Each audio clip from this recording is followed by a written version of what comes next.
quizzes, facts untold, unlocking mysteries, watch them unfold.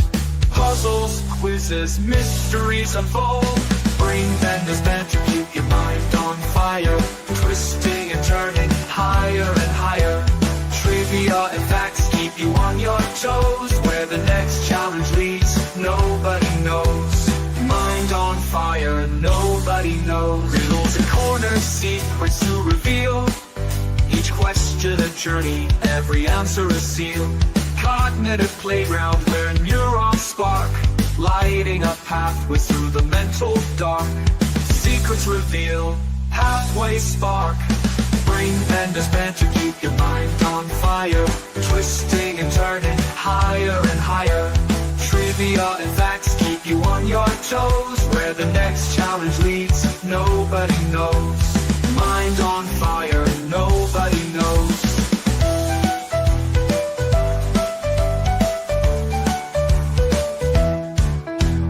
Bring the wheel of fortune in the quiz of fate. Each spin a puzzle, each choice creates. Building bridges, crossing mental streams, and brain benders bend to chase your cerebral dreams. Quiz of fate, cerebral dream. Gather your wits, bring your cleverest play. In the game of intellect, it's your mind's ballet. Step up to the challenge, let your thoughts run free. Brain benders banter, be all you can be. Intellects play, thoughts run free.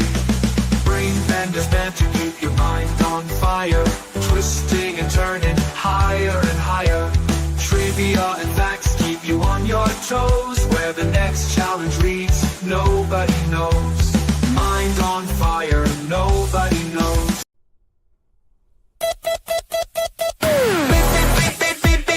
Twist your brain, come play with me. Facts, fun, and mystery. Twist your brain, come play with me. Facts, fun, and mystery. Puzzles, jokes, and trivia fire. We bring the heat, never tire. Riddles wrapped in crazy facts. You think you know? Better check that. Mind games, brain flames, think fast, no shame. Subscribers growing, chat is glowing. You never know where it's going. RBBB's where the wild minds roam.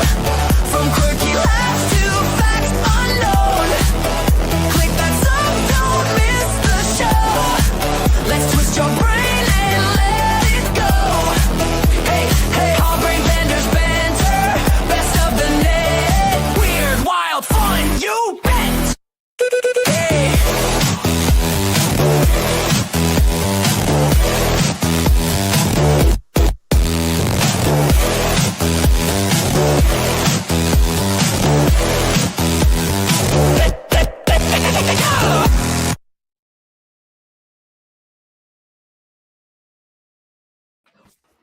Hey, brain benders and Hi, families. Greetings Hello from South Carolina. Oh there. Okay, so tonight on Brain Benders Banter, we're diving into a powerful and nostalgic topic: childhood impacts. What influenced who we became? Was it movies that inspired us, music that healed us, or people who changed our lives forever? We're talking about the moments, memories, and influences that shaped our personality, values, fears, confidence, and dreams. The good, the bad, and the unforgettable. There's the second part. Oh, heartfelt nostalgia and real talk. Movies, music, and people that shaped our identity. Panel and chat sharing stories and memories. Come hang out for a meaningful conversation and share what shaped you. You. You. You. No, you. No, you. No, you. Watching you guys like a ping pong game. Boing, boing, boing. I love Tug reads. Tug reads so good. Like he makes it. Hi, Wijamin. Good to see you. When he reads it, it just sounds so good. You're like a really good narrator too. Well, That's why he should do an audio book of his book. I think you should knew do Danny an was gonna audio say it. book. I think you should. Like I back that. I second that. I'm waiting to listen to it because I'm too lazy to read. Okay, so He's only doing 2 pages at a time on them shorts, man. It's gonna take forever. Yeah, and I only do those every week. I haven't been doing those this month. But no, I did an audio version of like the one short story I got published, and that was really fun and really good. And ever since then, I've been meaning to try to do my book, but I need time. That's the hard part. are you really going to do an audiobook? Yeah, I really am. Sure. I am so excited. And when you do the audio book, don't do one of them stupid audio books that just has like an icon and you reading. As you're reading the book, throw all kinds of scenes up there and AI pictures and keep something flowing for people to look at, because some of them audiobooks kill me. It's giving me more work Are to you do. talking about like make sure that there's visuals that go with Yeah, it? So I can post it on YouTube. Yeah. you don't know how many hours I sat there and stared at somebody's face on an audio book.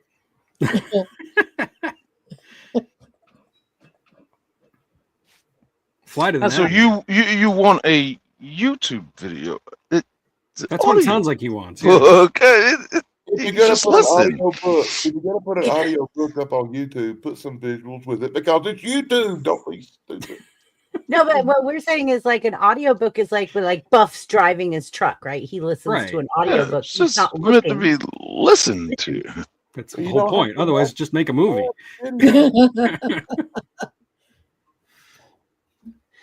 Okay, so we're gonna start with the first question. Are you guys ready? I think so. No. I hope so. Buff, you're No. never ready. What By would the you way, do if like, he actually said yes? I think I would probably fall out. Tomorrow is my daughter's birthday, so I'd like to say happy birthday to my beautiful daughter Sierra. Happy birthday, Sierra. Happy birthday. Happy birthday to Happy you. birthday. Happy birthday. Pain and Happy sorrow in the air. birthday. People dying everywhere. Happy birthday. Oh, God. I've never heard that before. Oh my God, that was priceless. Okay. Oh my god. So I sent my daughter a digital picture frame Oh, for her Oh, those birthday, are fun. yeah, they're and a cool. card that opens up and it's like a 3-dimensional card, and it had LED lights and it sang. And so when she opened it up, she was like, "Oh!" Like and when Oh, hey. Jammin says, "Happy birthday, Sierra!" Thank you guys. All right. So question number 1 is, what's the one childhood memory that still influences how you think today?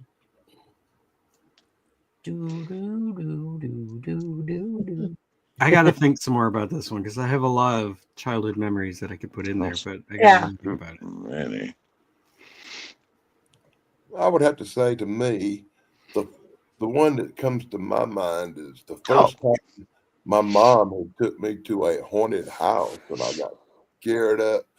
And from that moment on, I was really interested in the paranormal and ghosts and anything weird or supernatural. So it shaped my whole life. I wasn't about 7 years old, I guess. I just recently bought a paranormal kit. Hi, Plywood. Good to see you.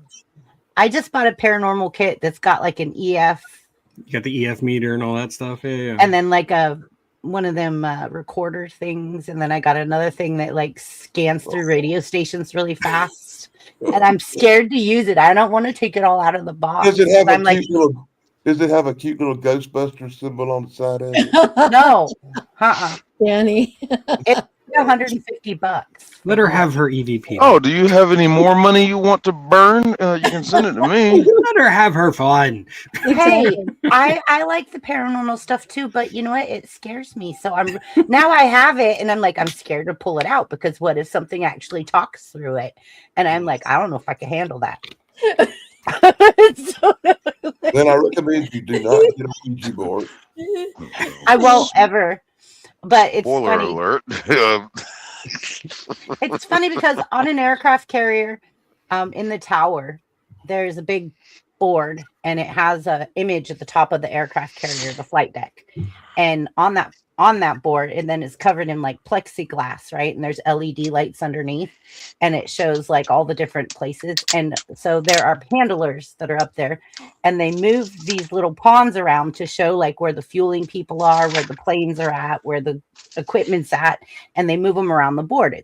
And that's called a Ouija board, believe it or not. And so like at work sometimes when they tell me to move stuff around, I'm like, let me play the Ouija board, and people look at me really weird, and I'm like, not that Ouija board. Like, I mean, move things around to make the operations work. But yeah, it's just hilarious. If you guys look up Ouija board online, aircraft carrier Ouija board, you'll see what I'm talking about. Yeah, it's like a great big set of light bright. Yeah, kind of. And it's got like, you can see all the equipment, the planes, the helicopters, the people, and like they just move them. They've got like, they just move them around the aircraft carrier. You know, they don't got that on the new aircraft carriers. On the new ones, they got like Star Wars stuff that has this little 3D displays of people actually moving around. Okay, just rub it in. I'm old. It's all right. Aren't we all? So, anybody else ready to answer the question of what's one childhood memory that still influences how you think today? I do. I got one. Chance. It's here. When you get molested by two female babysitters, Oh my God! Right up the gate. I mean, that will affect I won't you. go Yeah. into too much detail, but No, Hi, please. Chance. How are you? Good to see you, Chad. when I You was want to 5 fit on the Melissa Gilbert thing next? no, it's absolutely true, but I won't go into details. It's not appropriate Please. to talk about here. Yeah, Oh, but I am sorry for you in all seriousness. That sucks. that's all good. And I would say another weird one. This is not sexual, of course, but when I was a kid, I had a neighbor, Shirley Francis, and she had older brothers. One was Sal. And he dressed up as like this old man with a mask, a creepy mask. And he pretended to be, and there was a Jewish family, just describing him, but he pretended to be an old Jewish man on a couch. And I was maybe, I want to say I was 7 years old, maybe 8 years old. I'd say 8 years old. And so they said, Chance, come meet our grandfather. Oh, And God. so I said, he's not well. And he's on the couch, he's wheezing. He's going, and I could not tell it was a mask. They did a really good job with this rubber old man mask. And then he just reached out and he goes, I'm going to kill you. And it scared the hell out of me. And I always was freaked out. And it just stayed with me for years. And I Oh, God, jumped. that's It freaked me out at hilarious. 12 years growth. And I jumped so high and I ran out of that house to the street and went home. Oh my God. That guy, Sal Francis. I couldn't believe he did that to me. Well, that's all. But you're asking about movies and stuff like that. Well, not yet. We're going to get we're getting to it. Okay. Well, all right. Then I'll wait. So that's all I got to say about that. was But I good. will say this about the babysitters. Let's just say a pencil was used. Okay. And they wanted me to use the pencil on something. All right. So I just leave it at that. Enough chance. That's enough.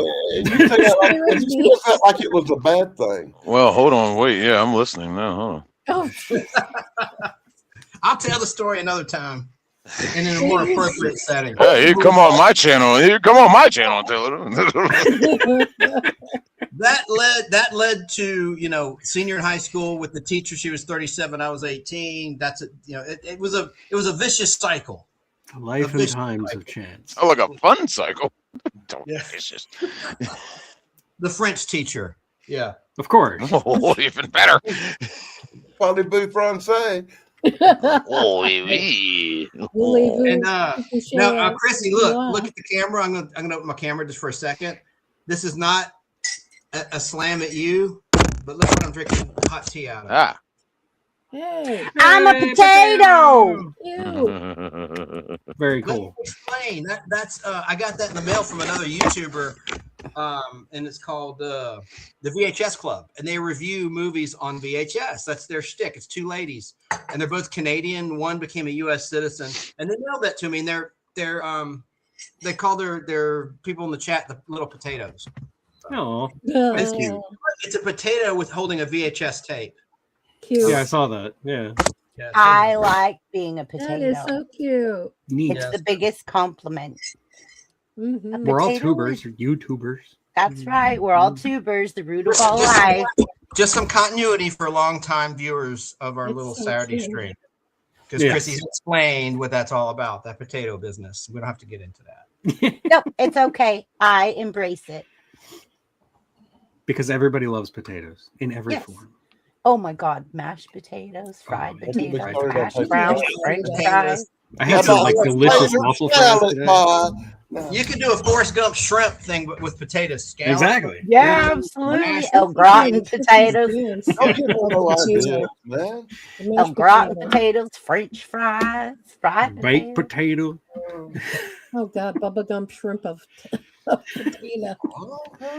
Okay, well, I've got a story. I don't know if I've told it on the stream before, but fifth grade, I was assigned, like everybody in the class was assigned to write a short story about like your pets escaping one night. It was called Night of the Animals.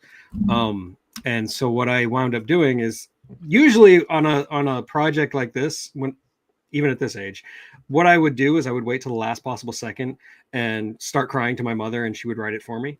But this time I didn't do that. I just decided, what the heck, I'll do it myself. And I wrote a short story about like my pet gerbils escaping. And unfortunately, around the same time, I got chickenpox. So I had to turn in my story when I wasn't there. Like I had to give it to somebody else to take it to my teacher. And so I was out for like 2 weeks with chickenpox. So when I finally came back, as soon as I came back, everybody was like, wow, we loved your story. We loved your story. It turns out the teacher liked my story so much. He read it to the class in absentia. I wasn't there. And everybody loved it. Like even people I didn't talk to, and like other people who, like, I was a quiet kid. I didn't talk to a lot of people. Like a lot of people I just didn't even know were coming up to me and saying, ah, your story was great. I love your story. And I got such a high off of that I've been chasing that my entire life. I've been trying to get that back because that was the coolest feeling in the world, that like everybody was just coming up to me and congratulating me on something that I did and I put together all by myself. And you know, that's when I decided maybe I can do this writing thing. You know, you really should make a part 2 where Tom Cruise finds the gerbil. No, Richard Gere, man. Richard Gere. Funnier with Tom Cruise. Tom Cruise. Okay, I'm done. That's it. That's all. That's the whole story. Yeah. I mean, I got could one. sit here and tell you my entire life story, but that's Yeah. for now. I just caught myself trying to move Tracy to the big screen from YouTube. Yeah. Oops. Well, mine. Before I get into this, Chance, I was innocently watching my show, my stories Beyond the Gates, and then who do I see sitting at a table trying to act like he's living it up? Yeah, I overdid it, didn't I? I was pounding that mimosa like You're going crazy. to be a waiter, but no, you have to be like one of the citizens of that Faircrest. That's right. I'm one of the rich benefactors. Yeah, That's I'm there on right. Tuesday after I the just had to let that payday. go. I'll be back Tuesday on the set there. No, God, oh my Lord. Yeah, she posted it on Facebook, and a bunch of other people, including me, were like, "Hey, I've seen that guy before. He was on The Walking Dead, or I've seen that guy before. He was on Tulsa King." You know, I wish I could see that. I'm not and then this happened. I'm not on Facebook anymore. I wish I could see it. Thank you, Tracy. I'll send it to you in an email or something.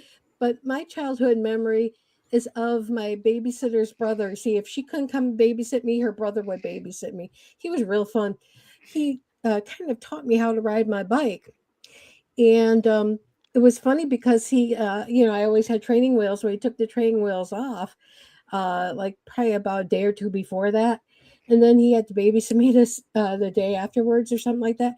He noticed that I was riding my bicycle without training wheels and without any of that whatsoever, a block down and came back a block. So that just tells me never to give up. Because if I rode a bike, and he saw me riding the bike, I felt so proud.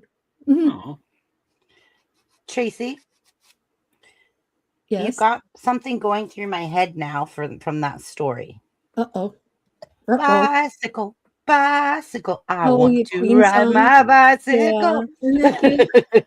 I just remembered that. He was like, he's like, yeah.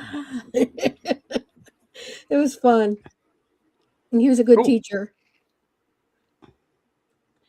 That's Hey, cool. Tracy, Can I say Yes. something to Tracy? On Paramount Plus, I made the thumbnail image. It shows me sitting there at the table on the thumbnail on Paramount Plus. Beyond the Gates, season 2, episode 9, and then the 10th episode, my producer Natalie was the girl at the bar. Oh my God, that was her. Yeah, Oh we my know God, she that's so hilarious. You don't Oh see her. my Tracy, that send way. it to me too. Oh, it's hilarious. It's so funny. That Send was it to both me our too, debuts. He's sitting there acting like he's like a part of Faircrest, this really ritzy place. And he's like drinking wine and calling the waiter over and No, the And director, the stage manager told me to get up and shake hands with someone, but so I was given some direction. But I think I overdid it. I think I was a little hyper, like usual. Oh my God, that was great. And then you're smiling from ear to ear. I'm like, oh, that is so Chance. Tracy, send me it. I definitely will. No, I'll yeah, have because to we're there. email you. I mean, we're there. I mean, that's what it's a Hi, side Mikey. project. So there's Yeah. different rules. So like they really feature you pretty good. So anyway. Yeah, no, they dressed you up pretty nice. Was that your own suit or was it theirs? That was actually, I think that's my sports coat, and then they gave me the shirt wardrobe department. Oh, okay. Crystal, she's a sweetheart. Isn't that in nice? wardrobe. Yep. Yeah, I was like, geez. I'm like, what the bejeebus? I'm like, I have to come. I'll put you the picture of it off my TV. I'm glad you saw that. I didn't know you watched Beyond the Gates. I love the I writing do. on that show. And could I It's one of quickly those say shows I Monday watch. on I watch MLK that Day? in general. Monday, it's going to be just the actors talking about their characters and their storylines written for their characters. It's not an actual episode this Monday. CBS 2:00 and on Paramount Plus. It's going to be Yeah, unique. yeah. I watched that. And I watched General Hospital. I have Paramount Plus. I can watch it. I watch Tulsa Kings just trying to find Chance. Yeah, no, but season 4 we shot a lot of stuff. It's in production now. I know. When is it coming out? I'm waiting. Not been announced yet. They're about midway through production of season 4, and I have pictures I can't share. I mean, I have a shot with me and Sly, but I can't. Oh, excuse me. Bless you. Cool. Bless you. You can't share it. That came out of nowhere. It's just like, Yes, you, my darling. Thank you. Gesundheiten. I was like, oh wow, that came out of nowhere. It's so funny. One of the things my daughter and I is a pet peeve is if somebody sneezes and everybody around you just ignores it. We're like, what the heck? Nobody said bless you. Rude. Apparently, I'm preparing for a trip to Japan next year. What are you doing, Chance? Natalie's there now. My producer's there right now with her mom. Oh, wow. Oh, in Japan? In Japan. Yeah, she's been to she's on a month-long trip. She's been to South Africa on safari. Now she's in Japan with her mom. And then she'll be back She's a to her nice looking apartment she girl. owns in Thailand. She'll come back to Atlanta in early February. I can't wait for her to come back. Very So, cool. yeah. But apparently in Japan, it is it's considered rude to acknowledge a sneeze. Really? Really, like you're not supposed to say anything. You're supposed to completely ignore that it happened. It's just one of those weird cultural things. Like I'm learning all these cultural Oh my things so God. that I can be a good tourist. Okay, let me tell you something I did. So I've never actually been to real sushi before. Mhm. Like I've door dashed it.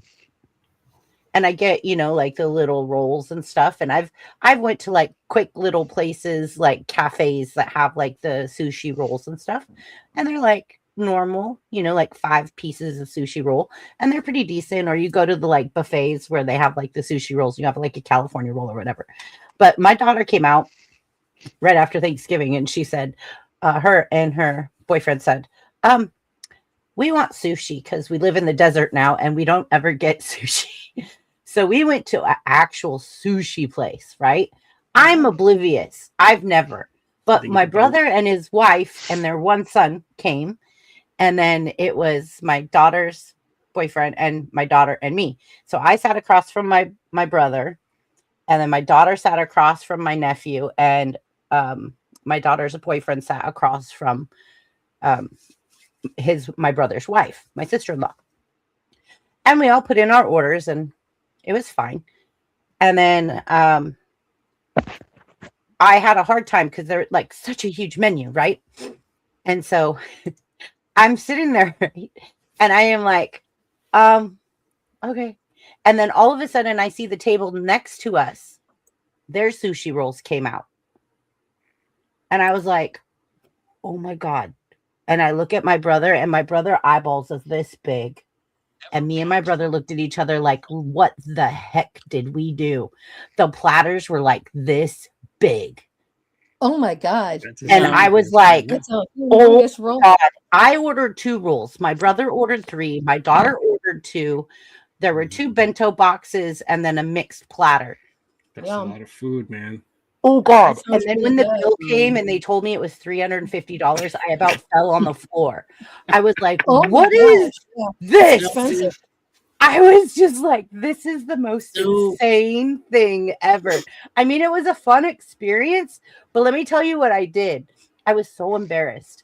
So I've never been to a sushi place. So I take my chopsticks out and I crack them and I roll them in my hands. And everybody at the table, their head snaps and looks at me. Blam! And I'm like, what? And they're like, you're saying their chopsticks are cheap. And I'm like, well, I don't want any splinters. And they're like, put your chopsticks down. I'm like, okay. And then I sat there, looked at everybody at the table. I'm like, this is why I don't go out. And everybody at the table just started laughing. They were like, you're good, you're good. And Oh, I'm like, man. this is why I don't go out. But I rolled Poor it in my hand. So how far have we got? We're just on question 1. Yeah, not everybody's answered it yet. So Yeah. Okay. You're good. So childhood impacts. Okay. So, yep. Hey, Mikey. Oh my gosh. So, Mikey, the question number 1 is, what's one childhood memory that still influences how you think today? That's the question. Greetings, Mikey. Childhood memory has affected me. Is that what that is? Oh What dear God, where'd you What come you from? got there? Make Tracy big real quick. make Tracy big? Make Make a big Tracy pie. big. There it is. Oh, there he is. Thank you. Thanks, And Tracy. look at the caption I put down. Oh, I was man, watching that's myself, classic. guys, and then this happened. Can Oh, you wow. email me that? Yeah, I No, will. you gotta send her you gotta send him a copy. There, Tracy. I know. And Come that's on, just- man. You those gotta are blow it just up. Send cute. it. Come on now. Yeah. That's, So that that's lady's very nice. Melissa. Melissa's Your across boy. from me. Melissa's been on this show since day 1. That's Melissa. and Really? They always pair me up. Yeah. Anyway, so, Wow. Wow, That's nice. you. yeah. That's all Thank of you, dear. And again, look at season 2, episode 10. You'll see Natalie at the bar in the red shirt. Anyway, She's really pretty. thank you. So I'm sorry. Go ahead, Chrissy. Sorry. Repeat the question one more time. I'm so sorry. Get It's caught okay. up. What's one childhood memory that still influences how you think today? Hmm. Can I include an Yes, incident? sticker that shock happened to for me? sure. Yeah. Go ahead. Yeah. And it could Right. could be a person. It could be I was Well- thinking like more of outside the box, right? So for Well, this it's question, more. Yeah, it was more of an incident, and I think I mentioned it to TD, your friend, the other night. When I was 7 years old, I went up to visit my grandparents who were alive at the time, my dad's parents, and we went up to this our favorite place. It's about 100 miles or so north of San Francisco. The town is called Ukiah. Yep. And about 20 miles north is a place called Blue Lakes, La Trianon Resort. Okay. yes. And we were staying in the cabin. My grandparents were staying in another cabin. And I just decided to go out on my own one morning. And I just, walked down to the lakefront there. And all of a sudden I felt this painful, like just something just hit me really quick. And then I started going into hysterics. I found out it was a bee that stunned me when I was down at the lake. And I went into hysterics and I started to convulse. That was the first time I actually found out I was allergic. But I didn't know it at the time, right? I'm only 7. What the fuck am I supposed to know? Excuse me. What the frick was I supposed to know? Anyway, my parents rushed me down. This is, like I said, 20 miles to the nearest clinic. This is 1972, in the early 70s. So that's a long route, Yeah. So they had, no, I don't know if they brought me in an ambulance. I don't think they did. No, I think they brought me down by themselves. But anyway, I don't know how I got down there. Anyway, because I was freaking out and everything. They injected me with something and I felt a little bit better. And they said, well, you're just going to have to calm. You have to be calm. Just watch where you're walking. Don't. But when it was that first bee sting I received, Oh, in my life that forever changed me because yeah. from then on, I was completely afraid. And my parents didn't help the situation. There was one other moment where they brought me to a movie theater, didn't tell me what the movie was going to be, had no idea. And I said, okay. So they blindfolded me. I don't know why they did this. My mom Wasn't did it. my girl. No, the movie was The Swarm, Oh, okay. 1978, in the summer of 78. Okay. I'm 13 Okay. freaking years old, and I'm still Oh. afraid of bees. And they brought me to a bee movie, and I said, I can't. But I'm stuck. I can't move sorry. because my mom is sitting on one Oh, side of God. me and my dad's on the other side of me. My brother's there laughing. My brother Phil, who was probably, 10 That's years terrible. old, is laughing his ass off. And my sisters were all sitting around and, whatever. And they were all looking at me. I'm freaking. I'm literally shaking in my seat. My dad said, now calm down. I said, Oh. no. I mean, I've seen it. But I don't know Oh, how I you got were through the really film. My freaked out. dad was ready to take me out of the theater and, leave me outside because I was still young enough. Well, old enough. I was the oldest of four, so he could have just taken me out and leave me there in the lobby or something because I didn't want to see any more of it. But I was forced to watch this entire film, deathly afraid, having mesophobia, and I'm worst sorry. possible thing they could have done to me. Worst possible thing. Be And honest then, with you, Mikey. I know how you feel. I had a similar experience with a bumblebee sting when I was a child. yeah, And let me tell Dan. you, it really sucks to get anaphylactic shock from bee stings. And Yeah.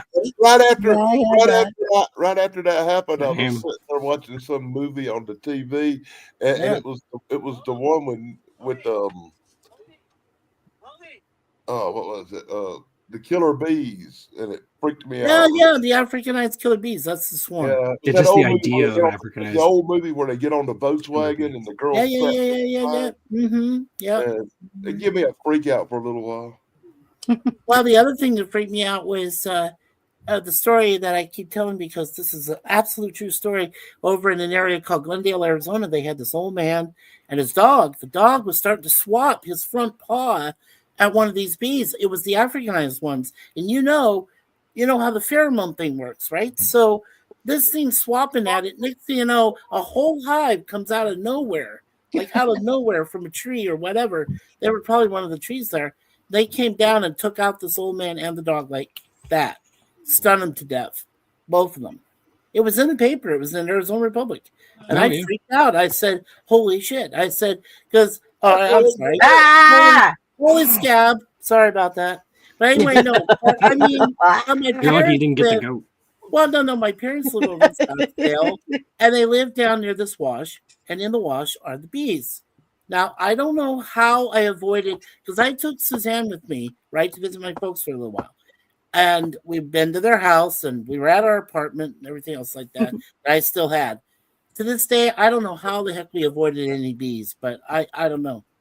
It must have been God for sure, because I would have freaked out totally. And you know what? You can't even dive into a pool or if you're near a lake, because they're all over the whole, state of They'll Arizona. wait pretty for much. you too. Yeah, because they'll look for you. They'll still hit the water, still come after you. There's no point. You're not safe. If you get any of them on your tail, you might as well. I'm not allergic to bees, but I I am. found out when I was about 4 or 5 years old that I have to have an EpiPen for wasps, yellow jackets. Ooh. especially. She got stung. Mercy. My beautiful wife here got stung only a couple of years ago. We went to go visit for the first time the Toronto Zoo. Mhm. And my wife, Suzanne, put down her hand on this post or whatever, and boom, she got stung. Big wasp was like right there. We didn't even know, right? She got Mhm. stung. Next thing I know, she started to convulse. And thank God, there was a zookeeper nearby. She came down, a female zookeeper, came by, had the EpiPen, Wow. put it right in her. She said, now lay Yeah. down, calm down. And she went, boom, and that was it. And then she was okay. I have to keep EpiPens with me because I'm deathly allergic to yellow jackets and wasps. Oh. See, I'm allergic to bee stings too. My arm went completely numb after I got stung. Oh, I My mom raced swell. me- My mom raced me into the ER, and you know what? The people were kind of upset who were waiting there before me. And the nurse said, turned around and said to the person who was just upset that I got looked at first. She's like, this Yeah. this person could die. Your son's got like something like an injury on his knee that Triage needs rules, man. ice. You know, but these Yeah. people don't seem to realize that like somebody could actually die or lose their limb or Oh, something. I could have died on my way to the clinic. My mother said that I almost collapsed and had a stroke and almost died. So, I mean, I was in a I coma for realized 2 how lucky days. I was. Yeah. Oh, that's scary. I was in a coma man. for 2 days because me and a couple friends of mine were Right. walking and we were slinging this big metal rod that we found in the ground that was all rusty. Ooh. And we were Right. swinging it and we saw this big mud pile. And so Right. we thought, oh, let's hit this big No. metal rod. No. No. Oh my God, the sky turned black. Mud wasp. Mud Yeah. daubers, yeah. Oh, Mud daubers. And You got that blood. is- Yeah, you know what they and are. And so that's for- then when I got to the door and I was Mm. screaming and I was running and I was like doing this. Oh my I was God. crying and I was like aw. 4 years old. And my Yeah. grandma came out with the broom and started hitting me with the broom. And I'm like, why are you hitting me? But she was hitting the bees. Oh my gosh, She was Well, yeah, I mean that's freaky. hitting me so Yeah, bad. scary. there was one other incident. You guys know about 4K, right? 4K movies, things like that. Mhm. Okay, so just before I saw a 4K movie with Suzanne over in Niagara Falls, there was another venue we went down to in California. Yeah, well, they took us to a 4K venue down in California there somewhere, and we were on vacation. And they sat me down in the theater. We're all ready. All of a sudden, these huge 4K Vision bees start coming at my seat. I literally jumped out of my seat and fell and flipped and said, no, no. And I ran. Like, I got the hell out. I didn't even know what they were, right?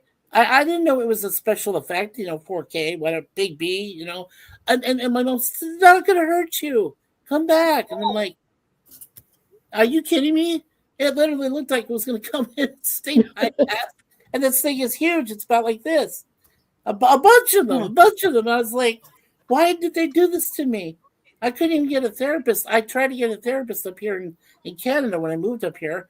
And I asked Suzanne, could we get a hold of somebody? And I did. And I talked to this woman, I think for like 5 weeks without going into too much of the, confidentiality thing.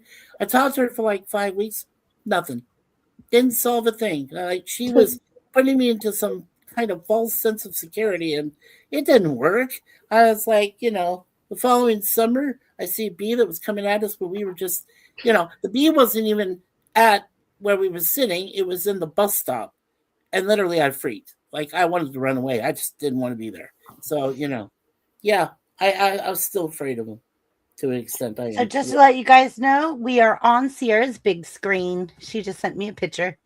Hi, Sierra. Hey. Now you all could say happy birthday, Sierra. Happy Happy birthday, Happy birthday, Sierra. beautiful baby girl. Love you, Sierra. And the baby is listening.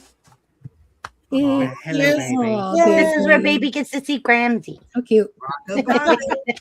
Granny, And Granny and her Francesca's friends. got a baby too. My grandma's a YouTuber. Yeah, Chance has a Granny and her baby. buddies. Yeah, we love you, Sierra. I love All Chance's right. baby So, girl. what's one childhood memory that still influences how you think today? Shane and I hasn't think answered that yet. Shane has not answered, and neither has Dan. All right. Or Dan, did you answer in the beginning? I went first. Duh. Yeah, you Okay, I thought so. Okay, so Shane. Got it out the way by. All right, guys, let's try to not be winded tonight. Let's stay on topic. Let's get Ha! to Too late for that now, is it? let's go. Let's go. Come on. Chance is in his kitchen. Yeah. Well, it had to be the first time I learned the lesson of F around and find out. Jesus Christ, I don't even want to say it because y'all just went on an hour diatribe about bees and hornets and stuff. But to come back full circle, it has to do with hornets. Okay.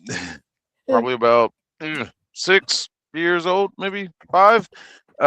Playing with my first cousins and everything. Front yard of their house, one of their houses, there was this old trailer, and everybody was climbing up on it and jumping off, da da da. I'm like, ooh, I want to do that too. I want to follow. I want to be a good little sheep and follow. And when it was like I jumped up there and like my cousin was like, "Oh, whoa, wait." They noticed they disturbed a hornet's nest. It was like one of those underground ones. I'm like, "No, I can do it. I want to be like y'all. I want to be good." It was like, "No." And when I was midair, Oh God. that's when I was about midair. I remember this distinctly. I was midair and saw a couple of them flying. I was like, "Oh." And by the time I hit the ground, yeah, it was too late. Oh yeah. Sting. That was like, "Ah!" It's like, why didn't I heed their warning? It was just like, oh, I Exactly. guess I decided to F around. Try to be Yeah. the cool guy. And I found out. So it was like Yeah. from that day on, I took caution into everything I've done of the uncertainty and trying to heed warnings. But take every warning with a grain of salt. But when you can visually see said warning that is coming at you, like, whoa, stop around. I ain't gonna mess around with that. Oh, whoa. Slow down. So I Yes. carry that with me every day. Yep. Yep. I'm done. I hear you. Okay. Yeah, like when I got attacked by the mud daubers, I was literally in a coma for 2 days. My face swelled so big that my grandma said that like my tongue swelled, my face swelled, like they had to put a tube down my throat. Like Oh, it was really bad. God. So it's affected me to a point where like I don't really mind. Like I don't act scared if I'm around if I see bees and stuff. But if I see wasps or hornets or like mud daubers, I don't like freak out because I know that they can smell fear. I just politely leave. I'm like, I'm out. Peace. I don't blame you. They trigger my lizard brain more than any other insect. Like I don't know what it is about them, but like What as soon is as a I see lizard like brain? a wasp, I think I just feel hatred for the wasp. Just the What way it is looks. lizard brain? I'm Your worse lizard than- brain, I'm you know, worse like than you're that, just like your Doug. instinctual brain. Okay. Doug, That's what I'm a worse than lizard brain that. is? I got the warrior brain. I see one of them wasps or something. It's him or me, boy. He's going down, boy. Yeah, but if it's a hornet or a bee, that's like the worst thing you can do because Yeah, it'll they're gonna attract all the die. other ones. Come around me. There's Sierra saying thank you to everyone. You're welcome, Sierra. I got the big fly flapper right beside me now, boy. Oh my God. Like there's Happy guys birthday, at Mama. work. There's guys at work that like they'll just take their hat off and swat at them. And I'm Yeah, like, there you go. no, I'm out. I'm out. Mikey, what are you doing? like, Three okay. Stooges? I'm doing Curly Joe for Sierra. I was gonna say Three See, Stooges. I was she's like, laughing you're like now. Yeah. I don't know if she knows that. She used to watch I Love Lucy with me, but I don't know how many Three Stooges episode. I used to watch Little Rascals, Nick at Night, and all that stuff, but I don't know if she's ever watched Three Stooges with me. No. Well, we'll get her used to these stages eventually. Yeah. Wise guy. You sound just like him. That Mikey, was funny. sadly, Mikey, today's younger people don't let their children watch the Three Stooges. It's too violent. Oh, What? that's just as woke as I could get. I would if I had a child, I'd introduce him to the Stooges right away and our gang. Okay, and all of look. that. I like all And of like Little Rascals, Dennis the Menace. Yeah. Oh, what like that? okay. Okay, one of the things I used to watch with my grandparents growing up, I would watch like Bonanza with my grandpa. I'd sit on his knee and watch Bonanza. And then I would watch I Love Lucy, The Little Rascals, Dennis the Menace. Like those are the kind of TV shows I grew up with. And so I know I'm giving my age. Well, no, you want to hear me give you my age? Okay, let's see. Captain Kangaroo, Romper Room, Sesame Street. I remember all these. Bozo the Clown. I remember all these. I I remember all these. Magic Mirror. Let's see what we do today. You know, Oh all of God, what else? It was Romper Room. Romper yeah, Room. Romper Room, but what was And I was like the Captain Kangaroo. Electric Chance Company. Tug, help me out. What's the robot that's like What robot? Lost in Space. Lost in Space. Yes. Warning, You- Danger, Will Robinson. Danger, Will Robinson. Danger. That's the B9 robot. B9. There's Thank only you. one episode. Oh was yeah, referred to as Howdy. the My B9. my wife grew up with Howdy Doody time. Howdy Doody. Yeah, I the remember B9 Howdy robot. Doody. I will give you trivia. In the Ghost Planet, the third color episode, season 2, episode 3, it's the only one where the robot was designated by an alien race of machines as the B9 model robot. But he had no name. There's a trivia question. What was the robot's name in Lost in Space? It wasn't. It didn't have a name. It was the robot. That's all it was. Right. Designed by the same guy who designed Robbie. Robert Kinoshita. Kinoshita. Yeah, I Yeah. love Robbie the robot and Forbidden Planet. Yeah, same designer. Yeah. There was the other thing I found out. They even that- fought each other once on yes, Lost in Space. Yeah. They, There's the other twice. thing I He found appeared out. twice. Robbie was Twice. in two. You're right. It was twice. Yeah. They Yeah. didn't fight, but you're right. They fought in one episode, the black and white episode War of the Robots. Yeah. And then the season 3 premiere, Robbie was in Condemned of Space, which was in color. Right. Yeah. Yeah, I remember the person didn't have a name, Gilligan's Island, but they found out it's Willie. His first name is Willie.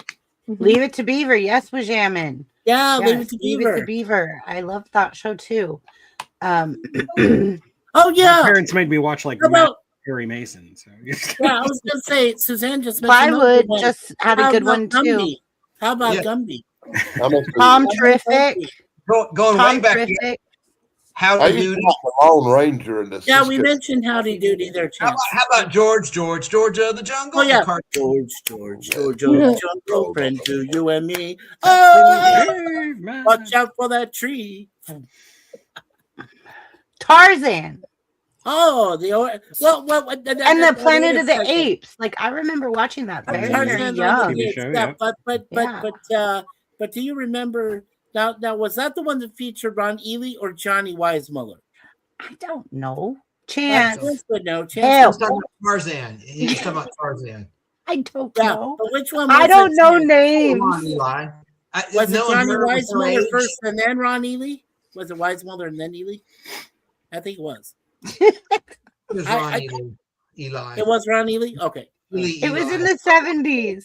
Yeah. That's Well, fine. I was in the 70s. I grew up in the 70s, son. I was like, I don't know names. Those were in I don't 70s. retain names. I will never forget a face, but I do not retain names ever. It's okay. It's You were crazy. born, Hey, Chris, this you were is born in Warehouse 75, versus- right? 4. Chris, 74, like my sister. Okay. Right. 7-4. 10-4. The Odd Couple. Tom Terrific. We've got some good ones coming down in chat as well. Yeah. How about Tom Slick? Tom Slick. Remember that cartoon? Yeah. Well, how about that darn cat? Top Cat. Top Okay. Cat. Top Hanna-Barbera. cat. Yeah. Yeah, we We're should go still on question 1, and we've only Yeah. almost been No. live an hour. We gotta 47 move minutes. on. Yeah, No, wait, move did on. we all finish question 1? Sorry. Yes. Yes. Yeah, Shane went. Shane was the last one to go. Maybe Yeah. we could just have long discussions and just do 2 questions. Wow. I'm just kidding.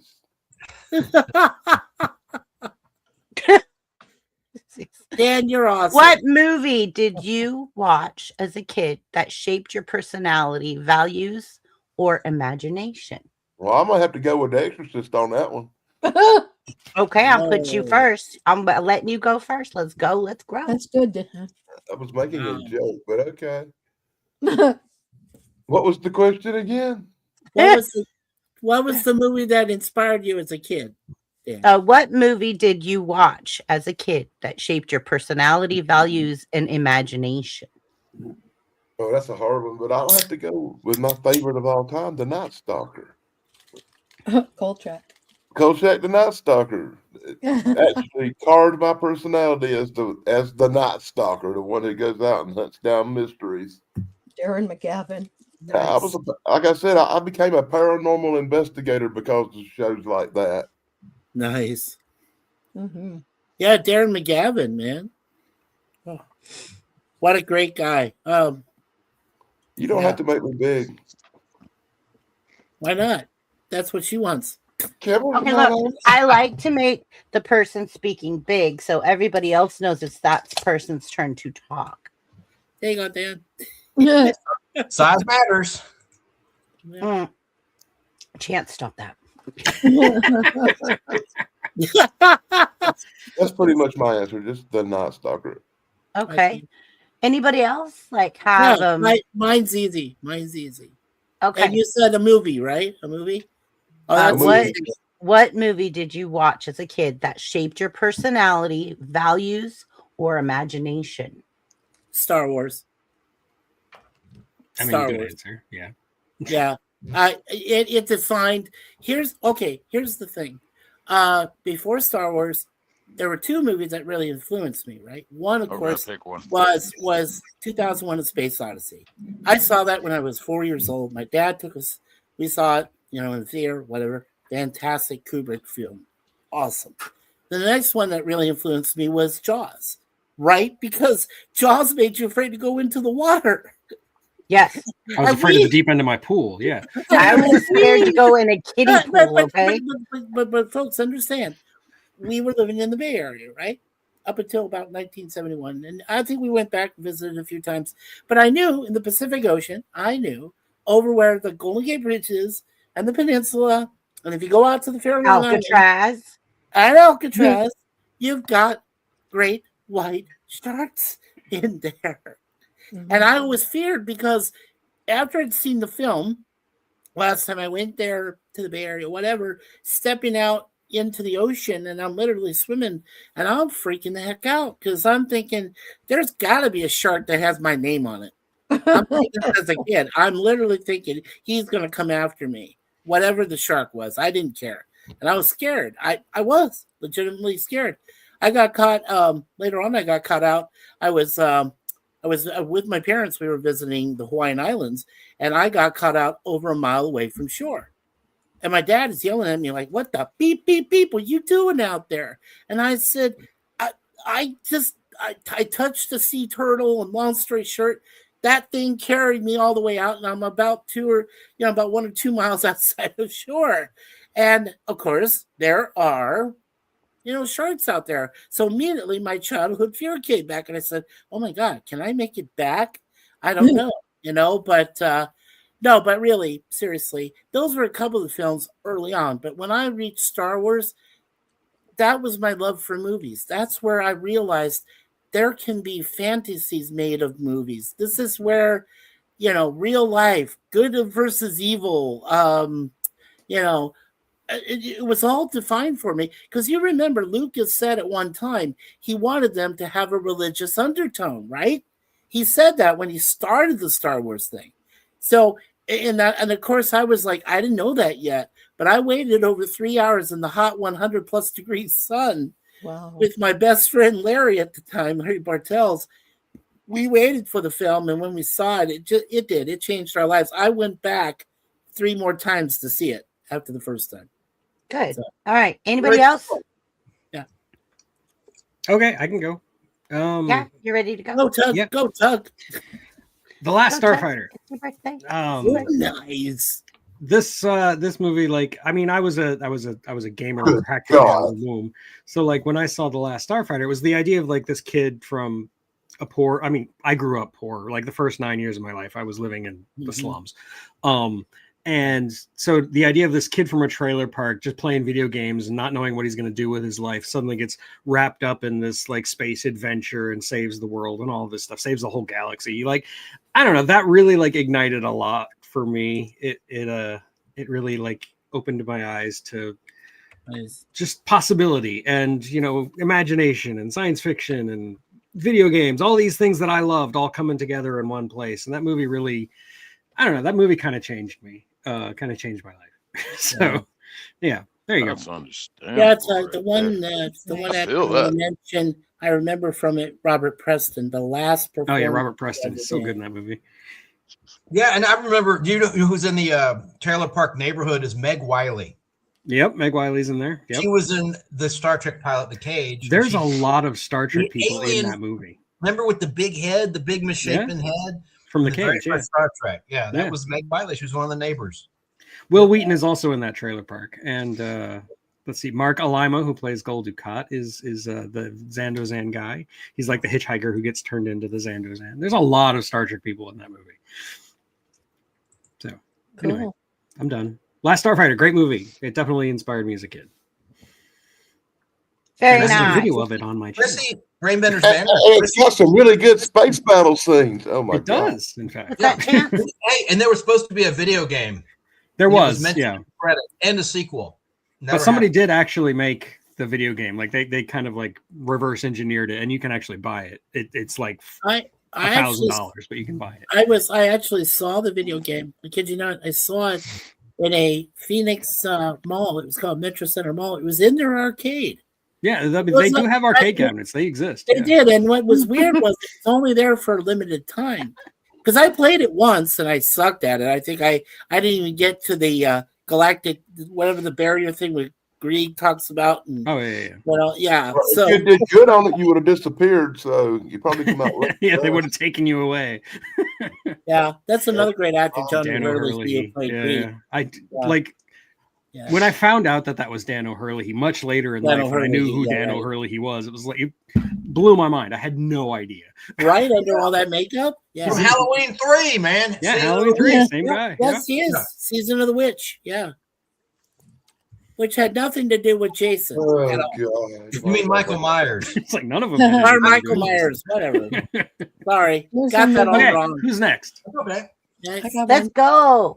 All right. Tracy's got one. The movie I remember most as a little kid that inspired my creativity was a French movie. It was a kids movie though, but it was a French one where a little boy gets a red balloon and he lets go of it and he sort of follows it all around Paris where different scenes and different vignettes of different things going on, but he was like trying to find that red balloon again because he let go of it and it went up, but then it went sort of sailing all the way all Yeah, that's- around like Paris, France, and that inspired my creativity, and that's why I became a graphic designer by trade. Yeah, that's actually a famous movie. That's The Red Balloon. Yeah. That's what it's called. Hmm. Yep. I think it's from like the 50s or something. Yeah, I saw it in my class when I was like a little girl. The teacher brought out the reel to reel and put it on there, and Did that I love inspire some? Did that inspire some German girl to write a song? No. Oh, Yeah, 99 that song's Love about nuclear war, Balloons. but no. that's funny. Jenny, funny. I would tell you the name of the director and all that of The Red Balloon, but I can't pronounce French names, so we'll just say it was directed by blah, blah, blah. You're too much. Yep. But no, that's a good choice because that's a really good movie. It is different and it's very it does spark the imagination, so I can see that. It's a good one. I found the name of it. It came out in 1956, and the director's name was Albert or Albert, if you want to pronounce it that way. La Maurice. Sure. Mm-hmm. And he had two of his relatives were in it. He had Pascal La Maurice was in it, and Sabine La Maurice. Wow, that's cool. Yeah, and in French it's called Le Ballon Rouge. That's right. The red Okay, balloon. fun trivia about that guy, the guy who directed and wrote and all that. Not only was he a filmmaker, he also made board games, and he is the inventor of the board game Risk. No way. Yes. That's true. Cool. Yep. Neato. Yeah, and it was a short film. He did win an Oscar for Best Writing, Best Screenplay in 1957, and he's the only person ever to have received this award for a short film. Well, I didn't know that. That's Yeah. cool. Yeah, he's a famous dude. yeah. Yes, he is. Wow. Yeah, And I the just Red remember I Balloon love stands that out. movie. Yeah, but it stands out, which is cool because I caught it in film school. Yeah, me too. I took a film class, and the wonderful thing about it is the red balloon floats throughout the city, but it's all gray. It's like dismal, and yet the red balloon stands out. Mhm. So yeah, it's really wow. Great movie. Yeah. Yeah. I looked it back up there. Cool. Yeah, and like you, I did saw that it in for you, film Tracy. Yeah, but the only thing better than one red balloon is 99. 99. That's Love right. Balloons. Oh, Nina. Oh, Jenny. Mwah. 99 love balloons go by. Well, there was a parody song that was done through Rhino Records. It's called 99 Dead Baboons. Oh, good God. Living in my Oh, living gosh. room. I could just imagine Weird Al singing something like that. Well, that wasn't Weird Al. It was some other group. I think it was his name was Bobby Bear or something like that. But yeah, it's called 99 Dead Baboons. Yeah, he made fun of it. Okay, so who's next? Who's next there, Chrissy? Da, da, da, da. Okay. Buff. Danny already went. Buff. Tracy went. I think everybody went. Did Sick 2210 go? That's Buff. Yeah, Buff. That is Buff, right? I know. Yeah. He's sick. No, Buff, he are isn't. you ready, Buff? Yeah. Birthday twinsy. This one's easy. Sorry, on. Danny. Whoops. But it had to be. Yeah, no, good shit. Die Hard. I was going to say that as a No. joke. You know what? I was Let thinking, me oh, here goes Chance. Here goes Chance. You're going to set Chance off. No, Go ahead. Die Hard. It's all about I don't care how perception. corny this sounds, but it molded me between Die Hard and The Hard Way with James Woods and Michael J. Fox. It molded me to be the snarky a-hole who stares face into danger and just makes jokes. To take a pressured situation and still find humor to get you through it. There's a guy on YouTube, Jeremy of CinemaSins, always complains about how the Avengers, how can they be cracking jokes right now? And it's just like, that's a thing that comes from battle situations, being in a tough situation. You got to find some way to crack a little humor. It's a stressful situation. I've been in a couple of these situations. And you got to find a way to keep humor, especially when you're working with other people. And it's just like, crack a joke or two, You can't stay stressed. And Die Hard probably threw that in my face. And it's just like, this guy is, he's in trouble. He's in trouble. Why is he still making jokes? Why am I laughing while he's being shot at? And he's still making jokes. I'm just like, okay. And you got to take danger face first, head on. Find a little positive in the negative. Yeah. It's And that's gallows all that humor. boils down to. But yeah, that's it.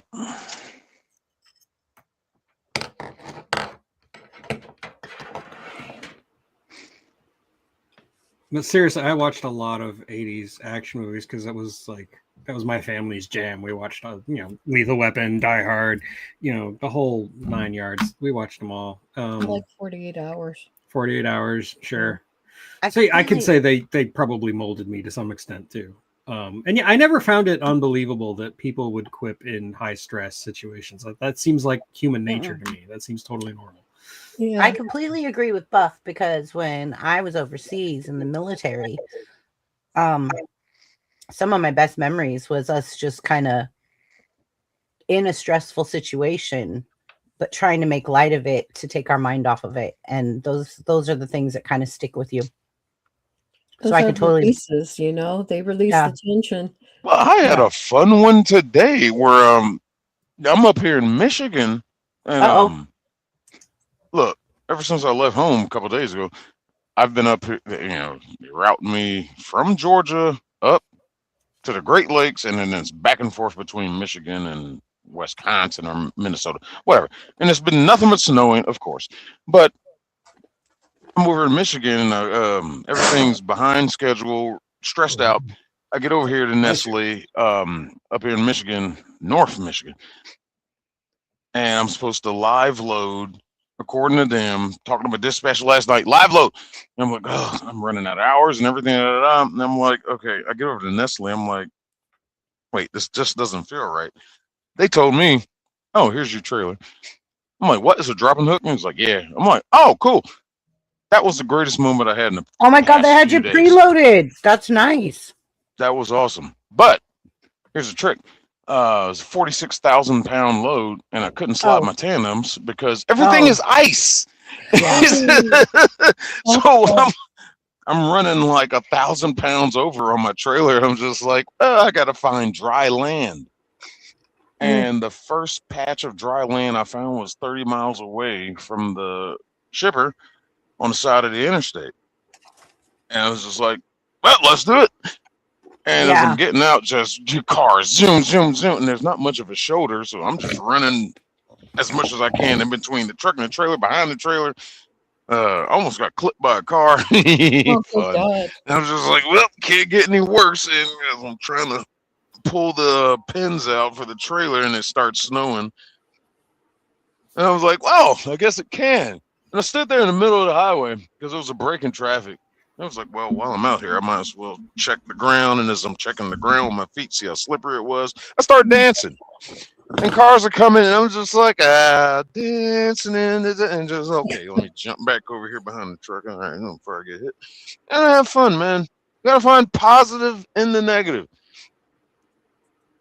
Absolutely. I'm just glad the highway patrolman didn't see you dancing in the middle of the road, boy. Oh, he probably would have stopped and just like, what are you doing? Yeah, it's Michigan. These guys are kind of cool up here. Chance, I'm sorry, Chance. I'm sorry. Yeah, me too. I don't know what I did, but I'm sorry. Right? Brings out the baseball bat. It's okay. I'm a YouTuber. I don't see your camera. I was like, neither do they. What are you talking about? Chrissy, make me big. Okay, I have something to say real fast. Okay. So I got for me, Tracy, but go ahead. okay, that's no Yes. problem. So there was a 70s movie I watched. It was called The Way We Were. Oh, yeah. Robert Redford, And- that version? Which version? Because there's several versions. Robert Redford and Barbara Streisand? That's the 70s one, right? Yeah. Okay. And it kind of made me believe like that I could grow up as like a writer and mention advertising in the background. And I wanted to do something along the lines of creating things. Like it's what inspired me to want to be a writer when I was very young. But I never became a writer because I had a friend of mine growing up that said like, your grammar is really bad. And I'm like, well, that's why you have an editor. Now, my high school teachers all said like, you have the best thoughts. You have the best way of structuring it and telling a story. You're really good at putting it together. But yes, you have bad grammar.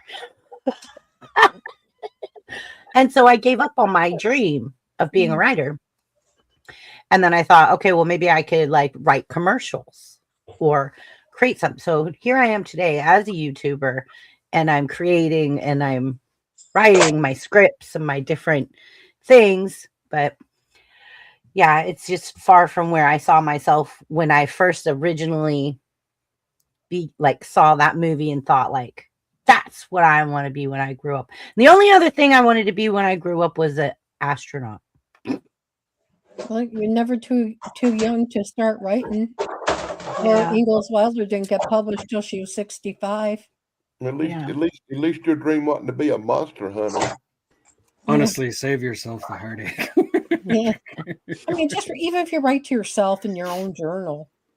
You know? I love poetry. One of the things I really love is writing music. I love writing lyrics. It moves my soul. But it's Chance's turn. No, I like that you write music and you helped me write a good theme song for my show, The Nostalgic Podcast. Make me big when you can. This is not a pizza, but this is something to do with what Tracy said. This came to me from St. Louis, Missouri. This is a film carton. No way. I didn't send it to him.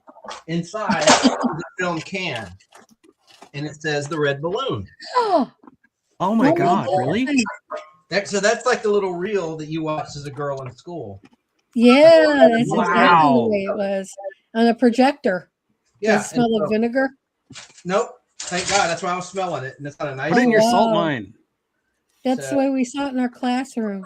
That is incredible. So and it's got something here. It's got like a little script. Oh, wow. I'll have to look at it. But wait, there's more. Uh-oh. There's more. I'll be right back, guys. I got to help my dad. I have the hardcover. Oh, I had that book. I Yeah. had that book. Wow. And there's the kid flying it through the air and the little Yeah. stunt Yeah. with a bunch of balloons. You open it up. Look. To Chance from Uncle David, it says right in the front. Oh my God, you're so My Uncle lucky. David was a Marine. He got the Purple Heart. He was awarded the Purple Heart and the Silver Star in Vietnam for saving his entire platoon because they were about to go into ambush. And It's very, he yeah, warned 'em. it's a very creative book. Yeah, I love it. It was so sad at the end too when the balloon. Can we spoil it? Hmm. It gets deflated by bullies that throw rocks at the Mhm. balloon. I think the statute of limitations for spoilers is ran out. Yeah. 1957. I'll just show Yeah, I you. remember those books. Yeah, it was a picture book. Yeah, it's great. And I have the film like I just showed, but that's the original. Oh film. wow. Let me show the bullies real quick. That's why people love you, Chance. Somebody comes up with something so freaking obscure as the red balloon, and you got Like all me. this. He's He's like got a got- copy of it. Yeah, Yeah, his book. man, what the heck? I that's had the book. incredible. My Yeah. mind's blown I've never even tonight, showed man. this or talked about it on my show, The Nostalgic Podcast. I need to do that. Hey, I thought of a good topic I'm going to do. TV idiots. Characters, Fun. characters and actors that are stupid. And So many. yeah, there's so You many. include actors. That's just Gomer, crazy. you got Gomer Pyle, USMC. You've got. I mean, I Sure. don't want to spoil it. Like Kramer. Don't Kramer, yeah. steal my idea, y'all. Let me do it first. Then you do Yeah. it. Oh, look at Then you that. can rip That's me so off. cool. But and one more, and let me see. I'm trying to get to the bullies. There's the bullies. Good casting on the bully boys. Yeah, Yeah, they, they do look like look bullies. mean. Those are the bully boys. Bully And boy. look, they're a-holes. And then, yeah, look, they're beating him up. You can't really see, but there they are Yeah. attacking the boy. That'd be a good name for a punk band, the Bully Boys. Look at the bully boys. Yeah, it does sound like I just came up with something else good. The bully boys. I've never heard that. I like that. It The sounds like a Bully- British punk band. Yeah. It does. Right. That's a good shot. Oh, How about yes, that? it is. Yeah. Like I said, I had that book many moons ago. Yeah. And there's the bully boys surrounding him, our hero, in the desert. They're gonna pop that balloon. And, they And had- there's a lot of them Bully Boys, ain't there? and then they crushed his balloon with the rock. That made me Yeah. cry as a kid. I was like, oh no. And then all these balloons from all over the world come and they save him. Isn't that a pretty shot of the sky? Yeah, it is nice. And then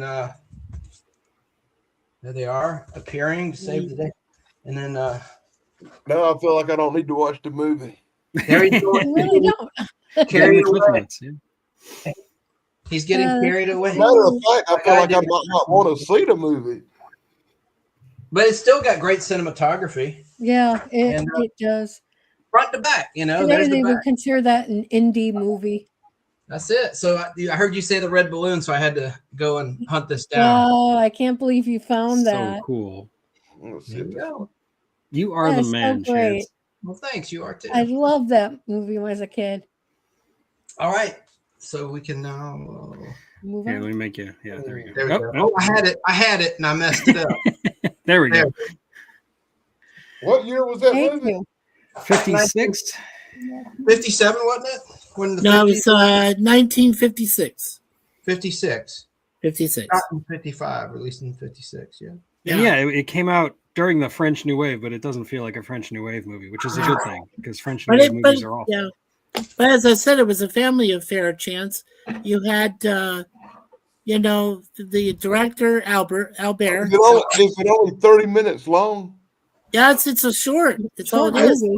And you had two of his family members in it, Pascal and Sabine. It's a full 30 minutes, so it's not like a half hour TV show, 25 minutes. No, it's very No, short. no, it's 30 minutes. It's Yeah. yeah. It's full. Guess what?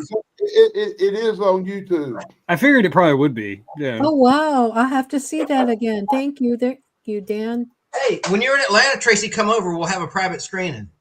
Red Oh, balloon. cool. Yeah, it's actually 34 minutes long. Okay. Mhm. Yeah, full Yeah. 30 minutes. Over 30 minutes. Hi, TD.